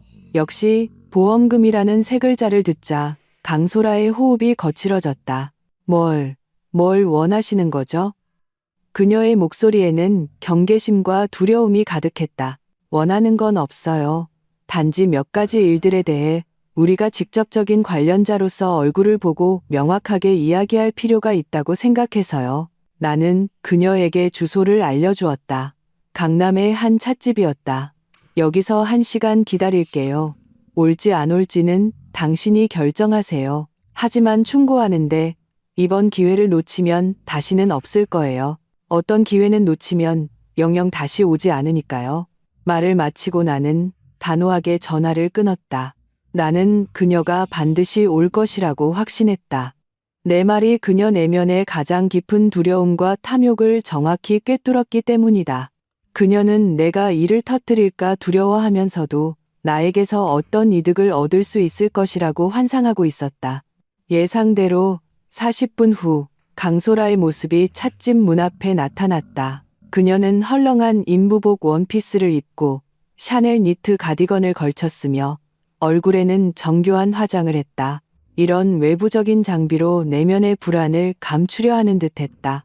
그녀는 내 맞은편에 앉아 눈빛을 흔들며 감히 나를 똑바로 쳐다보지 못했다. 서 대표님, 저를 무슨 일로? 나는 대답하지 않고 사진 한 묶음을 그녀 앞으로 밀었다. 그것은 그녀와 박지훈이 여러 장소에서 찍은 다정한 사진들이었다. 레스토랑에서, 휴양지 호텔에서, 심지어 오피스텔 건물 아래에서 입을 맞추는 사진까지 있었다. 강소라의 얼굴이 순간 새하얗게 질렸다. 긴장하지 말아요. 나는 찻잔을 들고 뜨거운 김을 불었다. 오늘 당신을 부른 건 불륜 현장을 잡으러 온 게 아니에요. 당신과 거래를 하러 온 거예요. 거래요? 강소라가 이해할 수 없다는 표정을 지었다. 네, 나는 고개를 끄덕이고 몸을 약간 앞으로 기울이며 목소리를 낮췄다. 박지훈과 김순자가 나를 정신병자로 만들어서 내 재산을 합법적으로 차지하려 했다는 것. 당신도 알고 있죠? 강소라의 입술이 떨렸지만 인정도 부정도 하지 않았다. 확실하게 말해줄게요. 나는 그녀의 눈을 보며 한 글자 한 글자 힘주어 말했다. 그들의 계획은 실패했어요. 지금은 내가 주도권을 쥐고 있어요. 나는 그들 둘 다 감옥에서 썩게 만들 충분한 증거를 가지고 있어요. 그럼 뭘 원하시는 거예요? 강소라의 목소리에는 이미 울음이 섞여 있었다. 간단해요. 나는 의자 등받이에 기대며 여유롭게 말했다. 당신이 나를 위해 한 가지 일을 해줘야겠어요. 일이 성공하면 당신과 당신 아이는 어떤 연루도 받지 않을 것을 보장하고 추가로 돈도 한몫 챙겨줄게요. 당신들 모자가 평생 먹고 살기에 충분한 돈을요. 어때요? 강소라의 눈에서 순간적으로 탐욕의 빛이 터져나왔다. 두려움과 이익 앞에서 그녀는 망설임 없이 후자를 선택했다. 제가 뭘 하면 되죠? 당신은 나는 그녀의 귀에 가까이 다가가 내 계획을 상세하게 설명했다. 내 말을 다 듣고 강소라의 안색은 몇 번이나 변했다. 놀라움에서 망설임으로 그리고 마침내 약간의 도끼가 서렸다. 좋아요. 약속할게요. 하지만 제 안전을 보장해 주셔야 해요. 걱정 말아요. 나는 웃었다. 나 서윤정은 한 번 한 말은 지켜요. 그리고 지금 우리는 한 배를 탄 사람들이잖아요. 안 그래요? 강소라를 보낸 후 나는 즉시 김 여사에게 전화를 걸었다. 어머니, 저 윤정이에요. 내 목소리는 염려로 가득 차 있었다. 지훈 씨가 내일 퇴원하는데 우리 가족도 이제는 앉아서 제대로 이야기를 나눠야 할 것 같아요. 어떤 일들은 마무리를 지어야 하니까요. 김 여사는 전화기 저편에서 차갑게 코웃음을 쳤지만 그래도 동의했다. 그녀에게 이것은 이혼 전 마지막 재산 분할 협상에 불과했다. 내일 오후 3시에 집에서 보죠. 사람들도 많으면 더 좋겠네요. 나는 일부러 덧붙였다. 전화를 끊고 나는 창밖으로 점점 어두워지는 하늘을 보았다. 입가에는 차가운 미소가 걸려 있었다. 박지훈, 김순자, 강소라. 너희들이 정성껏 엮어낸 거짓말과 음모, 이제 내가 직접 찢어버릴 때가 되었다. 내일의 이 가족회의는 너희 모두의 공동 심판일이 될 것이다. 결전의 날을 앞둔 밤, 나는 차가운 호텔에 머물지 않고 나와 아린이를 위해 준비한 새 집으로 돌아왔다. 이곳은 도시의 야경을 한눈에 내려다볼 수 있는 거대한 통유리창이 있는 펜트하우스였다. 나는 친구 집에서 아린이를 데려왔다. 며칠 떨어져 있었을 뿐인데 아이는 조금 더 큰 것 같았다. 나를 보자마자 아이는 작은 새처럼 내 품에 뛰어들어 내 목을 꼭 껴안았다. 엄마, 보고 싶었어요. 아이의 목소리는 웅얼거리며 약간의 서러움이 묻어 있었다. 내 마음이 순간 녹아내렸다. 며칠 동안 나는 계획을 세우고 복수하느라 바빠서 이 7살짜리 아이가 감당하기에는 너무나 벅찬 것들을 겪게 했다는 사실을 거의 잊고 있었다. 나는 아이를 위해 목욕물을 받아주고 아이가 가장 좋아하는 라벤더 오일을 넣었다. 따뜻한 욕실에는 수증기가 자욱했고 아린이는 욕조에 앉아 작은 노란 오리를 가지고 놀았다. 작은 얼굴에는 마침내 아이 같은 미소가 번졌다. 나는 욕조 가장자리에 앉아 아이의 머리를 감겨주었다. 부드럽고 섬세한 거품이 구름 같았다. 아린아, 내가 나지막이 물었다. 그날 아침의 일, 무서웠니? 물장난하던 아린이의 손이 멈췄다. 아이는 고개를 들어 나를 보았다. 그 맑은 눈에는 내 모습이 비쳤다. 아이는 잠시 침묵하다가 고개를 저었다. 안 무서웠어요. 왜 안 무서웠어? 나는 조금 놀랐다. 그런 장면은 아이는커녕 어른이라도 심리적인 트라우마가 남을 법했다. 아린이는 고개를 숙이고 작은 손으로 물결을 일으켰다. 물결이 한 겹 한 겹 퍼져나갔다. 왜냐하면 할머니는 나쁜 사람인 걸 알았으니까요. 아이의 목소리는 아주 작았지만 이상하게도 선명했다. 할머니는 저를 싫어하고 엄마도 싫어해요. 내 가슴이 갑자기 꽉 막히는 것 같았다. 原来他什么都懂. 아이는 모든 것을 알고 있었다. 김 여사가 너를 위해서라는 말로 교묘하게 감춘 혐오와 냉대를 아이는 모두 느끼고 있었던 것이다. 들은 적 있어요. 아린이는 계속해서 마치 자신과 상관없는 이야기를 하듯 말했다. 한 번은 제가 방에서 놀고 있었는데 할머니랑 아빠가 거실에서 이야기하고 있었어요. 할머니가 이 집은 조만간 내 귀한 손주 것이 될 거야. 저 돈만 축내는 계집애랑 말 안 듣는 그 어미는 다 쫓아내야 해라고 했어요. 돈만 축내는 계집애라는 말이 7살짜리 아이의 입에서 나오자 마치 독이 묻은 칼처럼 내 심장을 깊숙이 찔렀다. 나는 김 여사가 그 말을 할 때의 그 뾰족하고 악랄한 표정을 상상할 수 있었다.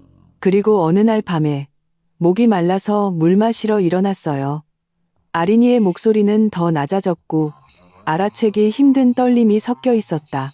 할머니가 주방에서 몰래 엄마 우유잔에 하얀 가루를 넣는 걸 봤어요. 할머니는 가루를 넣으면서 이거 마시면 얌전해지겠지. 어디 나한테 또 대들어 봐라 라고 했어요. 샤워기를 쥔 내 손에 저절로 힘이 들어갔다. 그리고 나서 할머니랑 아빠가 서재에서 이야기하는 걸 들었어요. 아린이가 고개를 들어 나를 보았다. 눈에는 나이를 초월한 침착함이 있었다. 아빠가 어머니, 이거 정말 효과가 있을까요? 문제 생기지 않을까요? 라고 물었어요. 할머니는 걱정 마라. 이 약은 그냥 서서히 바보로 만들 뿐이야. 그때 정신병원에 보내면 아무도 못 알아챌 거야. 그 여자의 회사, 그 여자의 돈은 다 내 것이 되는 거지. 그 강소라라는 애도 명정원순하게 들어와서 나한테 튼튼한 손주 하나 낳아줄 수 있고라고 했어요. 아린이는 약을 넣는 것을 봤을 뿐만 아니라 그들의 모든 음모를 다 들었던 것이다. 나는 더 이상 눈물을 참을 수 없어. 눈물이 쏟아져 나왔다. 나는 욕조 안에 작고 마른 아이를 꼭 껴안았다. 눈물이 따뜻한 물속으로 떨어졌다. 나는 아이가 이 대화를 들었을 때 마음속으로 얼마나 큰 공포와 무력감을 느꼈을지 상상할 수 없었다. 그래서 그날 아침 아빠한테 우유를 바꿔준 거구나. 내 목소리는 흐느낌 때문에 갈라져 있었다. 아린이는 내 품에서 고개를 끄덕였다. 엄마가 바보가 되는 게 싫었어요. 엄마가 쫓겨나는 게 싫었어요. 책에서 어른이 아이보다 더 강하다고 했어요. 아빠는 어른이니까 마셔도 괜찮을 거라고 생각했어요. 아빠도 기분 나쁜 게 어떤 건지 느껴봤으면 좋겠다고 생각했어요. 이것이 아이의 논리의 전부였다. 단순하고 순수하지만 동시에 어린이다운 가슴 아픈 잔인함이 섞여 있었다. 아이는 자신이 이해할 수 있는 방식으로 온 힘을 다해 나를, 자신의 유일한 엄마를 보호하려 했던 것이다. 나는 아이를 안고 소리내어 울었다. 아이의 조숙함에 마음이 아팠고 아이의 용기에 자랑스러웠다. 나의 연약함과 양보가 내 딸을 작은 전사로 만들어버렸다. 아이는 자신의 동심을 일찍 거두고 그 여린 어깨로 나를 위해 이 세상의 아기를 막아야만 했다. 미안해, 아리나. 엄마가 잘못했어. 나는 눈물을 닦고 아이의 작은 얼굴을 잡으며 진지하게 말했다. 엄마가 너를 지켜주지 못했어. 하지만 엄마가 약속할게. 이제부터는 절대 그러지 않을 거야. 엄마는 아주 강해질 거야. 너를 위해 모든 비바람을 막아줄 수 있을 만큼 강해질 거야. 우리를 괴롭혔던 사람들, 엄마가 한 명도 용서하지 않을 거야. 아린이는 이해하는 듯 마는 듯 고개를 끄덕였다. 아이는 작은 손을 뻗어 내 얼굴에 눈물을 닦아주었다. 엄마, 울지 마세요. 아이가 말했다. 아린이가 항상 엄마 곁에 있을게요. 그 순간 내 마음속의 모든 증오, 분노, 계산이 이 순진한 말 한마디에 씻겨 내려가는 것 같았다. 나는 깨달았다. 나의 복수는 단순히 재산과 존엄을 되찾기 위한 것이 아니라 내 딸에게 깨끗하고 안전하며 햇살 가득한 미래를 만들어주기 위한 것이라는 것을.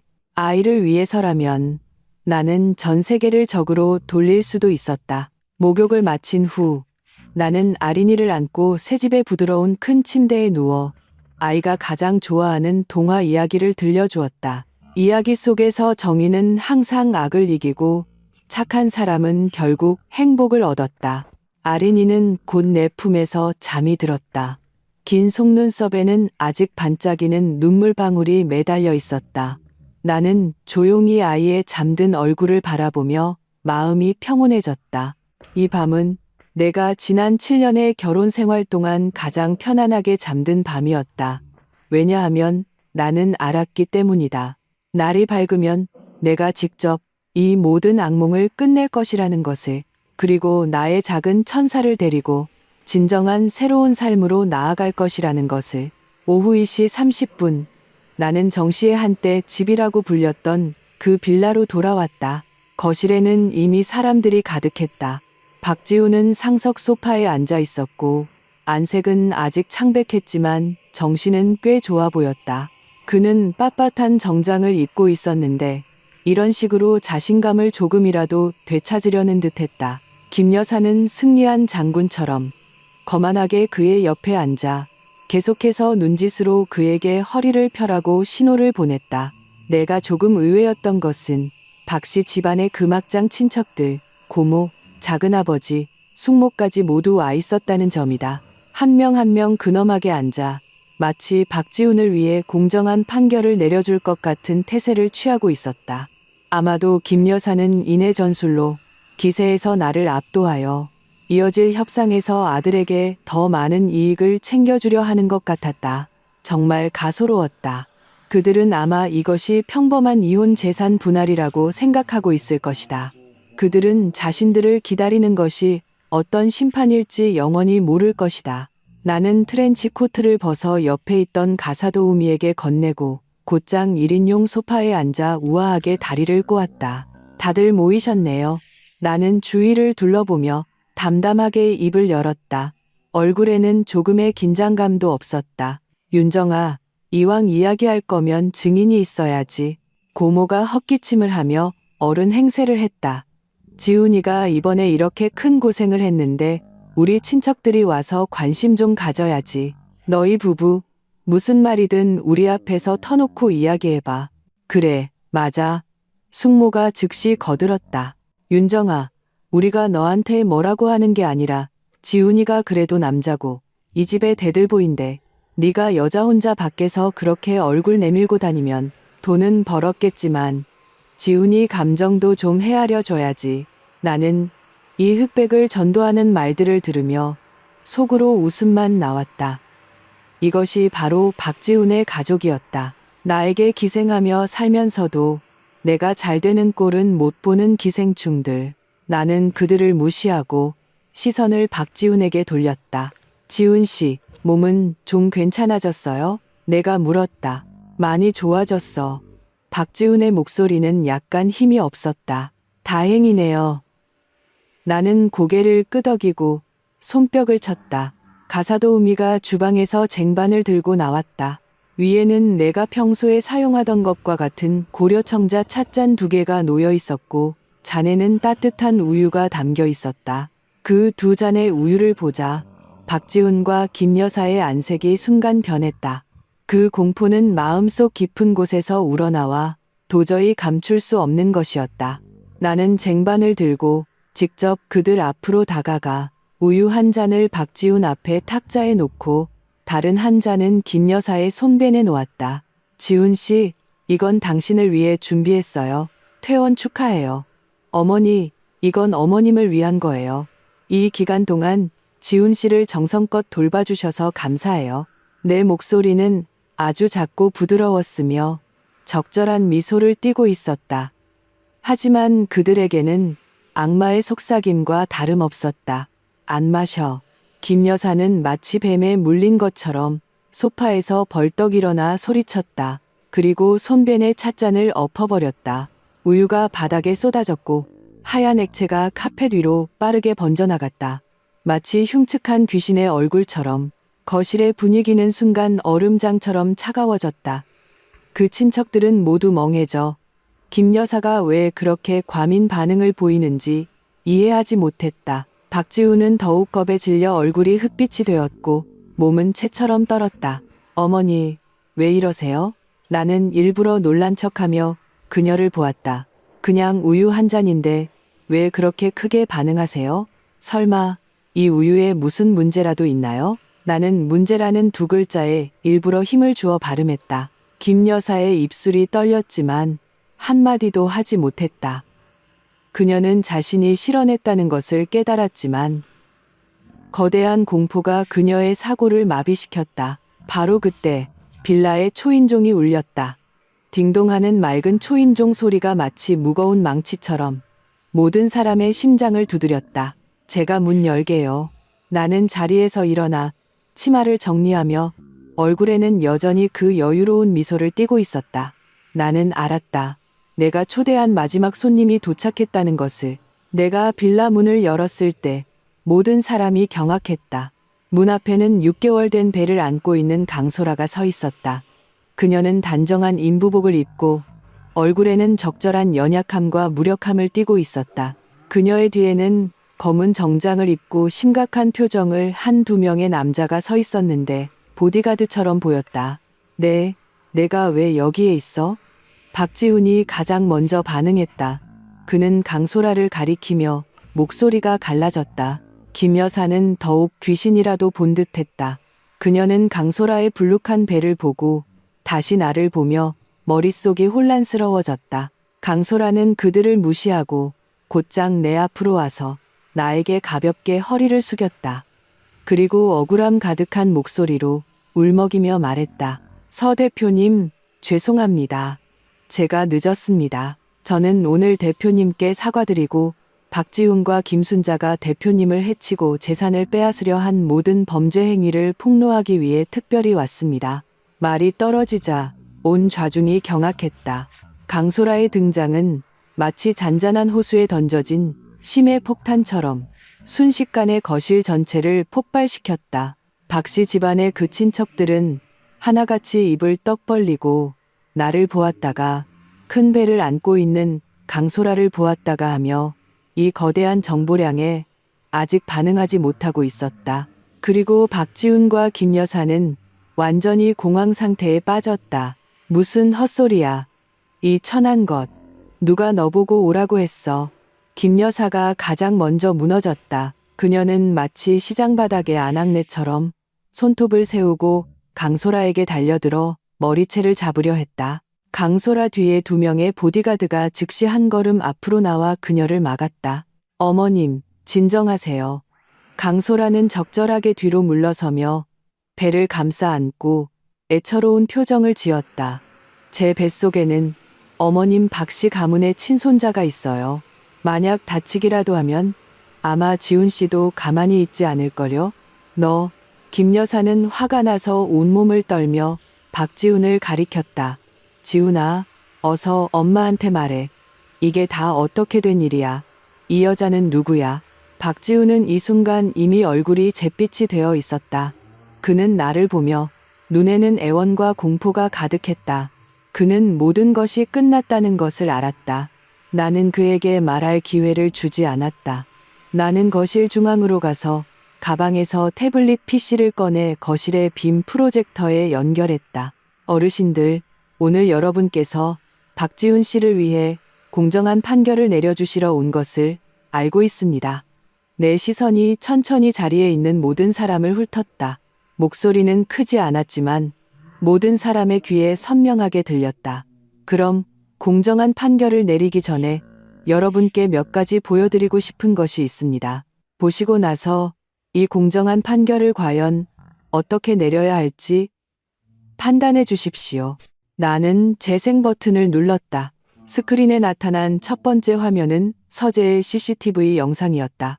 화면 속에서 김 여사가 갈색의 작은 약병을 수상쩍게 박지훈에게 건네는 장면이었다. 소리는 없었지만 그 동작은 고화질 화면 아래에서 선명하게 보였다. 이것은 지난달의 CCTV입니다. 내가 평온하게 해설했다. 김순자 여사님께 묻고 싶네요. 아드님께 건넨 것이 무엇이었습니까? 김 여사의 안색이 순간 종이처럼 하얗게 질렸다. 이어서 화면에는 두 번째 문서, 약병의 사법 감정 보고서가 나타났다. 나는 클로자핀과 과다 복용 시 정신장애 유발 가능이라는 부분을 일부러 확대하고 굵게 표시했다. 이 약은 제가 김순자 여사님의 방에서 찾은 것입니다. 그 효능은 보고서에 명확하게 적혀 있습니다. 장기간 복용하면 사람을 정신병자로 만들 수 있습니다. 거실에서는 숨을 들이마시는 소리가 터져 나왔다. 그 친척들이 김 여사를 보는 눈빛은 이전의 당당함에서 놀라움과 공포로 변해 있었다. 나는 멈추지 않고 다음 증거를 계속 재생했다. 그것은 박지훈의 회사 재무 내역이었다. 한 건 한 건 충격적인 이체 기록과 유령 회사를 통해 공금을 빼돌린 허위 계약서들이었다. 이것들은 박지훈 씨가 지난 2년간 제 회사에서 빌려간 32억 7,400만 원입니다. 박지훈 씨께 묻고 싶네요. 이 돈은 다 어디에 쓰셨습니까? 스크린에는 때맞춰 강소라가 SNS에 자랑한 사진들과 박지훈의 신용카드 청구서에 찍힌 명품 소비 기록들이 나타났다. 아, 강소라 씨에게 쓰셨군요. 그녀를 위해 차를 사주고, 집을 사주고, 가방을 사주고, 그리고 그녀 뱃속의 아이를 위해 588만 원짜리 산후조리원까지 예약해 주셨네요. 나는 잠시 말을 멈추고 시선을 박지훈에게 돌렸다. 입가에는 조롱의 미소가 걸려 있었다. 박지훈 씨, 당신 정말 좋은 남자네요. 아내 돈으로 내연녀를 먹여 살리고 그 내연녀와 사생아에게 명분을 주기 위해 당신의 본처를 정신병원에 보낼 준비까지 하다니. 우지, 숙모가 이미 참지 못하고 헛구역질을 했다. 그녀가 박지훈을 보는 눈빛은 마치 쓰레기 더미를 보는 것 같았다. 아, 아니야. 저 여자가 날 유혹한 거야. 박지훈이 마침내 압박을 견디지 못하고 강소라를 가리키며 히스테리하게 소리쳤다. 다 저 여자가 시킨 거야. 저 여자가 당신만 죽으면 우리가 함께할 수 있다고 했어. 내가 시켰다고? 강소라가 냉소했다. 눈에는 경멸이 가득했다. 박지훈, 당신 남자 맞아요? 当初是谁在我面前哭诉，说你老婆太强势，让你活得没有尊严？是谁说你早就受够了，想拿回属于你的一切？又是谁在你妈提出那个下药的毒计后，第一个拍手叫好？ 강소라가 말하며 가방에서 녹음기를 꺼내 재생 버튼을 눌렀다. 안에서는 그녀와 박지훈의 대화가 흘러나왔다. 자기야, 그 아줌마 아직 안 죽었어. 나 빨리 큰 빌라 들어가서 사모님 되고 싶단 말이야. 거의 다 됐어. 자기야, 우리 엄마가 이미 손 썼어. 그 여자만 쓰러지면 그 여자의 회사, 그 여자의 돈 전부 다 우리 거야. 그때 내가 자기랑 우리 아들 세상에서 제일 행복하게 해줄게. 녹음 내용은 듣기에도 거북했으며 박지훈의 그 보잘것없는 자존심을 산산조각 냈다. 마지막으로 나는 박지훈이 직접 서명한 그 채무 확인서 사본을 꺼내 스크린에 투영했다. 이것은 박지훈 씨가 직접 자신의 업무상 횡령을 인정한 증거입니다. 나는 프로젝터를 껐다. 거실은 다시 밝아졌지만 모든 사람의 마음은 끝없는 어둠 속으로 가라앉았다. 나는 눈앞에 이 추태를 부리는 사람들을 보았다. 김 여사는 이미 소파에 탄란해 있었고 박지훈은 바닥에 무릎 꿇고 통곡하고 있었으며 그 친척들은 쥐구멍이라도 찾고 싶은 심정이었다. 자, 내 목소리는 쇠처럼 차가웠다. 마치 최종 심판관처럼. 어르신들, 이제 말씀해 주시겠어요? 이 공정한 판결을 어떻게 내려야 하겠습니까? 온통 죽음의 침묵. 아무도 대답하지 않았다. 증거 앞에서 모든 변명과 위장은 너무나 창백하고 무력했다. 김 여사가 가장 먼저 반응했다. 그녀는 주저앉은 상태에서 떼쓰기 모드로 전환했다.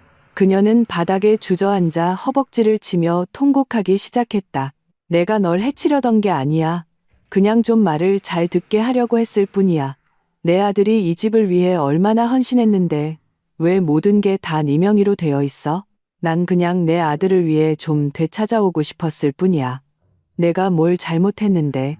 그녀는 울면서 바닥을 뒹굴었고 이런 가장 원시적이고 파렴치한 방식으로 동정을 구하거나 이 혼란스러운 상황을 흐리려 했다.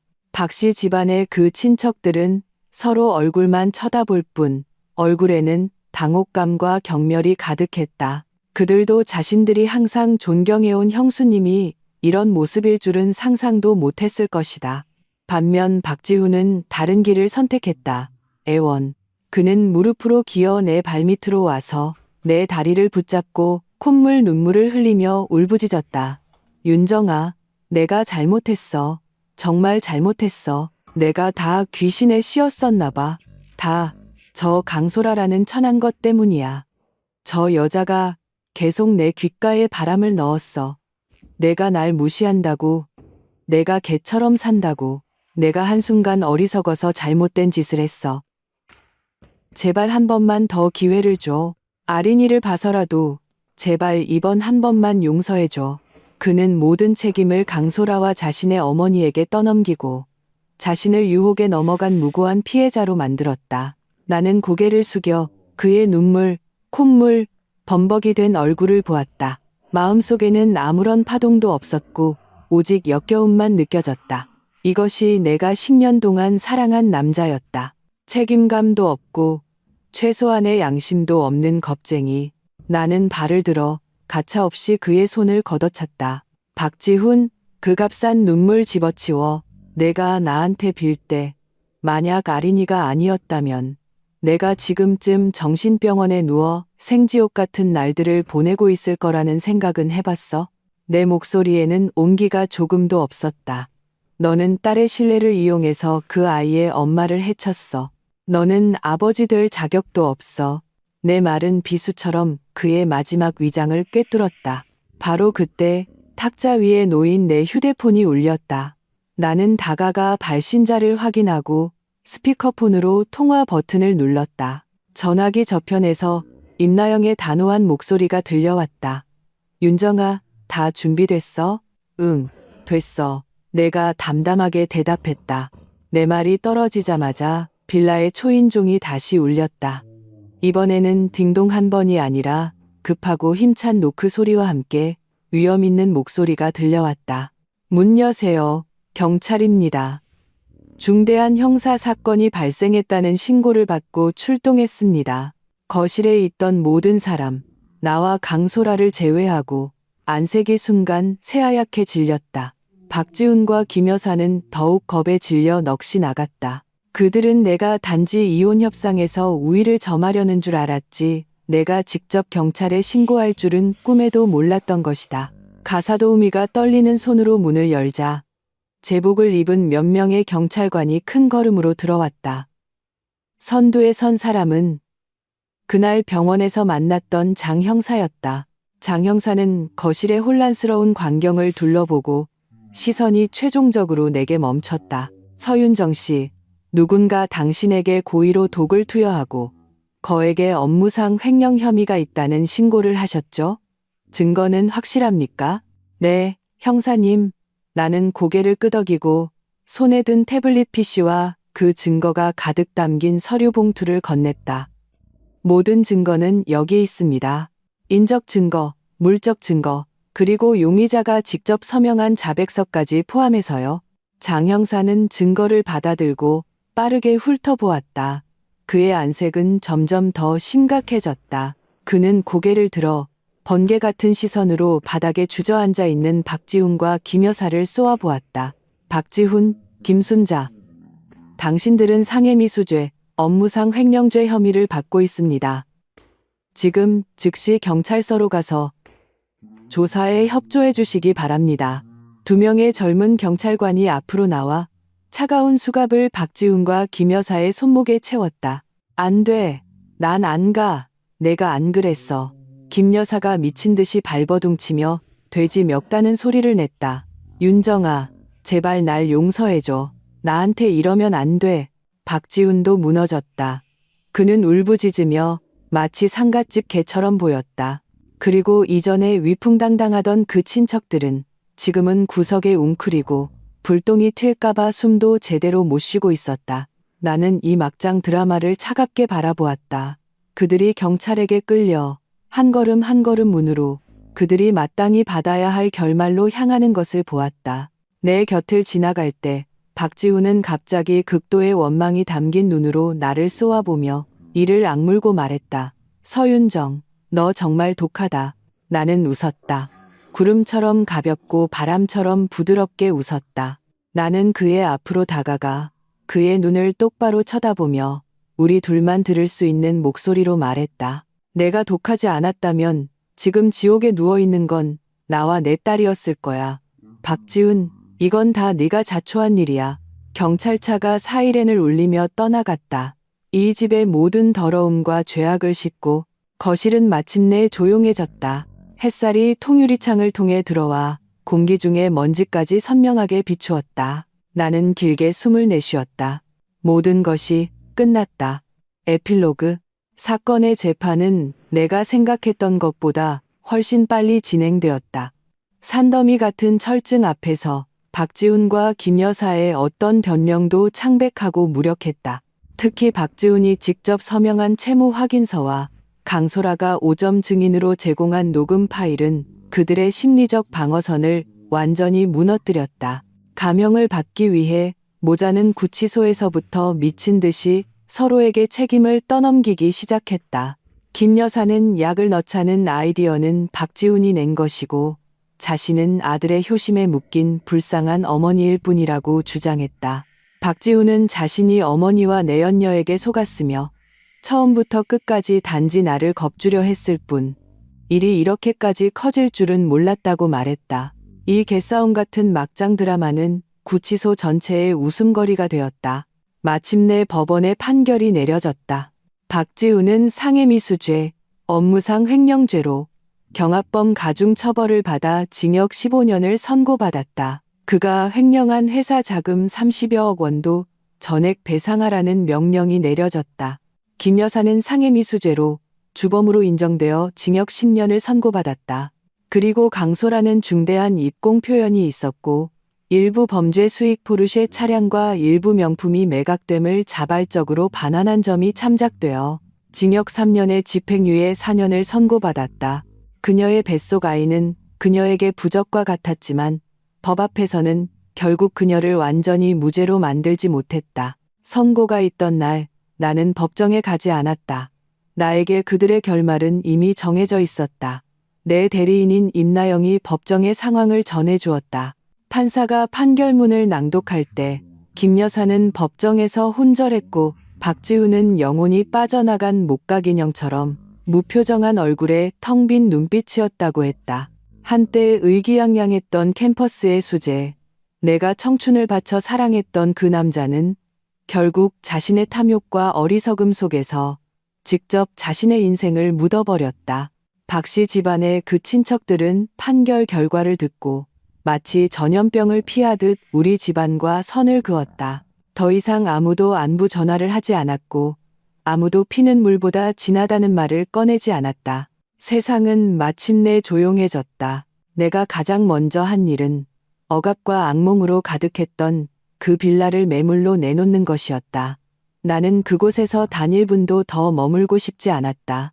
매각 대금이 입금된 후 나는 그중 일부를 아린이의 이름으로 신탁펀드를 만들었고 나머지는 모두 회사의 신규 프로젝트 개발에 투자했다. 나는 아린이를 데리고 바다가 보이는 그 펜트하우스로 정식으로 이사했다. 새 집의 인테리어는 완전히 아린이의 취향에 맞춰 꾸몄다. 아이의 방은 꿈같은 공주풍으로 큰 통유리창과 별자리 천장이 있었다. 나는 아이에게 순백색의 그랜드 피아노를 사주었고 집 테라스에는 아이만의 작은 정원을 만들어 주었다. 나는 새로운 환경과 넘치는 사랑으로 아이의 마음속에 너무 일찍 생긴 상처를 어루만져주고 싶었다. 강소라는 판결이 확정된 후 나에게 만나자고 연락했다. 여전히 그 찻집이었다. 그녀는 많이 초췌해 보였지만 눈빛은 이전보다 평온해졌다. 서 대표님, 감사합니다. 그녀가 나에게 깊이 허리를 숙였다. 비록 제 행동에 대한 대가를 치러야 하지만 대표님께서 저와 아이에게 다시 시작할 기회를 주셨어요. 나는 그녀를 보며 담담하게 말했다. 내가 당신을 도운 게 아니에요. 그 무고한 아이를 도운 거예요.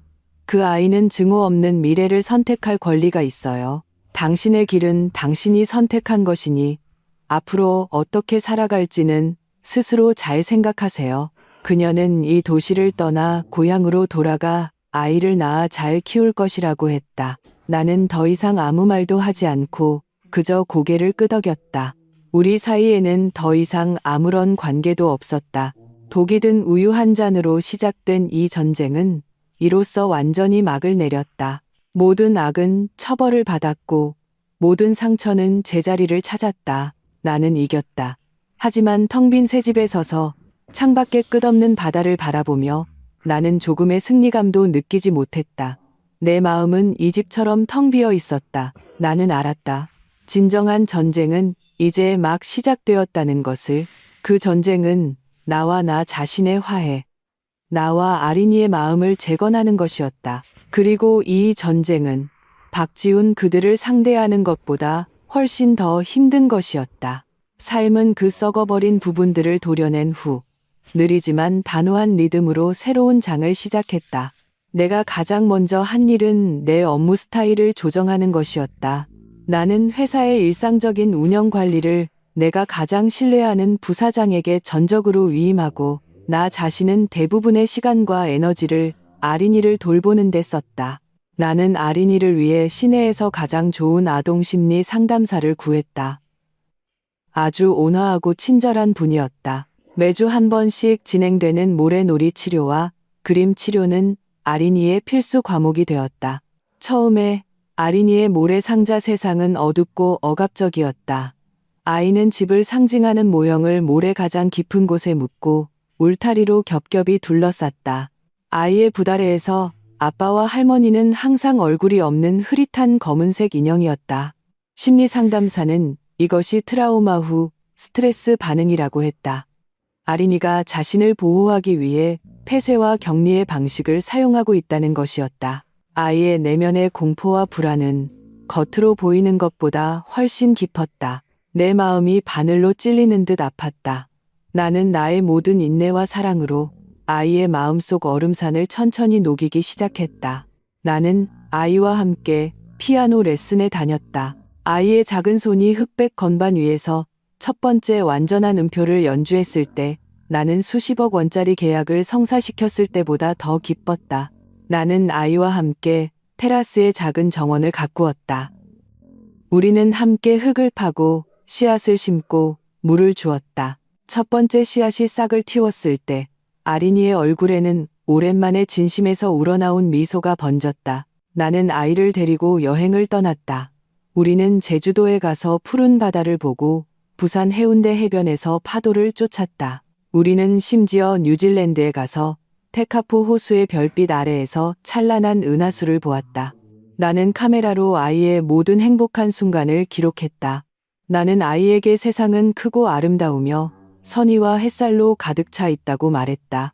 과거에 안 좋았던 일들은 우리가 지나온 풍경처럼 보고 나면 지나가게 두라고 했다. 한 그림 치료 시간. 아린이는 처음으로 그림 속의 아빠와 할머니에게 얼굴을 그려 넣었다. 그것은 눈물을 흘리는 슬픈 얼굴이었다. 심리 상담사는 이것이 엄청난 진전이라고 했다. 아린이가 내면의 복잡한 감정을 무조건 억누르고 회피하는 대신 이해하고 해소하려 하기 시작했다는 의미였다. 그날 밤, 아린이는 잠들기 전에 갑자기 물었다. 엄마, 아빠는 이제 다시는 안 돌아오세요? 나는 아이의 머리카락을 쓰다듬으며 진지하게 대답했다. 응, 아린아. 아빠는 아주 큰 잘못을 저질렀어. 그래서 아주 오랫동안 특별한 곳에서 자기 자신을 반성해야 해. 그것은 아빠에게는 벌이지만 성장하는 과정이기도 해. 그럼 저는 아빠를 다시는 못 봐요? 아이의 목소리에는 알아채기 힘든 서운함이 섞여 있었다. 나는 알았다. 박지훈이 아무리 용서할 수 없는 짓을 저질렀다 해도 아이의 마음속에서 그는 여전히 아버지라는 역할의 담지자였다. 혈연은 쉽게 지워질 수 없는 것이었다. 나는 잠시 침묵하다가 말했다. 아린아, 내가 자라서 이 모든 것을 마주할 수 있을 만큼 강한 마음을 갖게 되었을 때 엄마는 너의 선택을 존중할 거야. 내가 만나고 싶든 만나고 싶지 않든 엄마는 너를 지지할 거야. 나는 증오로 내 딸의 인생을 서매고 싶지 않았다. 아이는 사랑과 자유가 넘치는 환경에서 자라야 했다. 이전 세대의 원한을 짊어지고 살아서는 안 되었다. 시간은 최고의 치료사였다. 1년 후 아린이의 모래상자 세상에는 점점 더 많은 색깔이 나타나기 시작했다. 집은 가장 눈에 띄는 곳에 놓여 있었고 주위에는 꽃과 나무, 그리고 엄마와 아린이를 상징하는 두 인형이 손을 잡고 햇살 아래 서 있었다. 아이의 그림도 밝아졌다. 아이는 바다를 그리고 별이 빛나는 밤하늘을 그리고 우리가 함께 날린 연을 그렸다. 아이의 미소도 점점 더 많아지고 더 환해졌다. 그리고 나도 그 과정에서 자아를 구원했다. 나는 더 이상 일에만 매달려 물질로 감정의 공허를 채우려던 워커홀릭이 아니었다. 나는 발걸음을 늦추고 생활 속의 모든 작은 아름다움을 느끼는 법을 배웠다. 나는 운동을 하고 요가를 하고 나와 아린이를 위해 정성스러운 아침 식사를 만드는 법을 배웠다. 나는 젊은 시절에 취미를 다시 시작하여 유화를 그리기 시작했다. 내 화실은 아린이의 피아노방 옆에 있었고 종종 아이가 저쪽에서 피아노를 치면 나는 이쪽에서 그림을 그렸다. 햇살이 통유리창을 통해 들어와 따뜻하고 평온했다. 나는 알았다. 우리 둘 다 그 폐허에서 벗어났다는 것을. 우리는 그 폐허 위에 우리 자신만의 견고하고 무너지지 않는 왕국을 다시 세웠다. 이 왕국에는 거짓말도 배신도 없고 오직 가장 순수한 사랑과 동반만이 있었다. 3년 후 초가을의 어느 오후 햇살은 좋았고 바람은 부드러웠다. 나는 10살이 된 아린이를 데리고 바닷가에 갔다. 아린이는 이미 훌쩍 자라 예쁜 소녀가 되어 있었다. 하얀 원피스를 입고 있었고 치맛자락이 바닷바람에 가볍게 흩날렸다. 마치 곧 날개를 펼칠 나비 같았다. 몇 년간의 치유와 성장을 거쳐 아이의 눈 속의 그늘은 완전히 사라지고 아이에게 어울리는 맑고 밝은 빛을 되찾았다. 하지만 미간에는 또래 아이들보다 더한 침착함과 통찰력이 깃들어 있었다. 우리는 해변에서 연을 날렸다. 그것은 거대한 무지갯빛 나비 연이었다. 연은 푸른 바다와 하늘을 배경으로 아주 높이, 아주 멀리 날아올랐다. 아린이는 연주를 잡고 해변을 달렸고 은방울 같은 웃음소리가 해안가 전체에 퍼졌다. 나는 옆에 파라솔 아래 앉아 아이가 달려가는 뒷모습을 보며 마음이 평온했다. 지난 3년, 내 회사는 신규 프로젝트의 추진으로 성공적으로 상장했고 시가총액은 3배가 되었다. 나는 이 도시에서 가장 젊은 자수성가한 여성 상장사 회장이 되었다. 언론의 찬사, 재계의 추앙이 쏟아졌다. 하지만 나에게 이 모든 것은 눈앞의 딸의 미소 하나만 못했다. 내 휴대폰이 울렸다. 임나영이었다.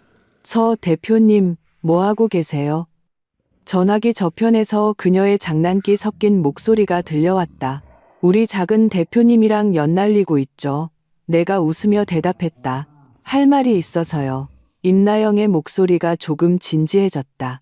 교도소 쪽에서 소식이 왔는데 박지훈이 안에서 모범수로 지내서 감형을 받았대요. 사람을 통해서 당신을 한번 만나고 싶다고 전해왔어요.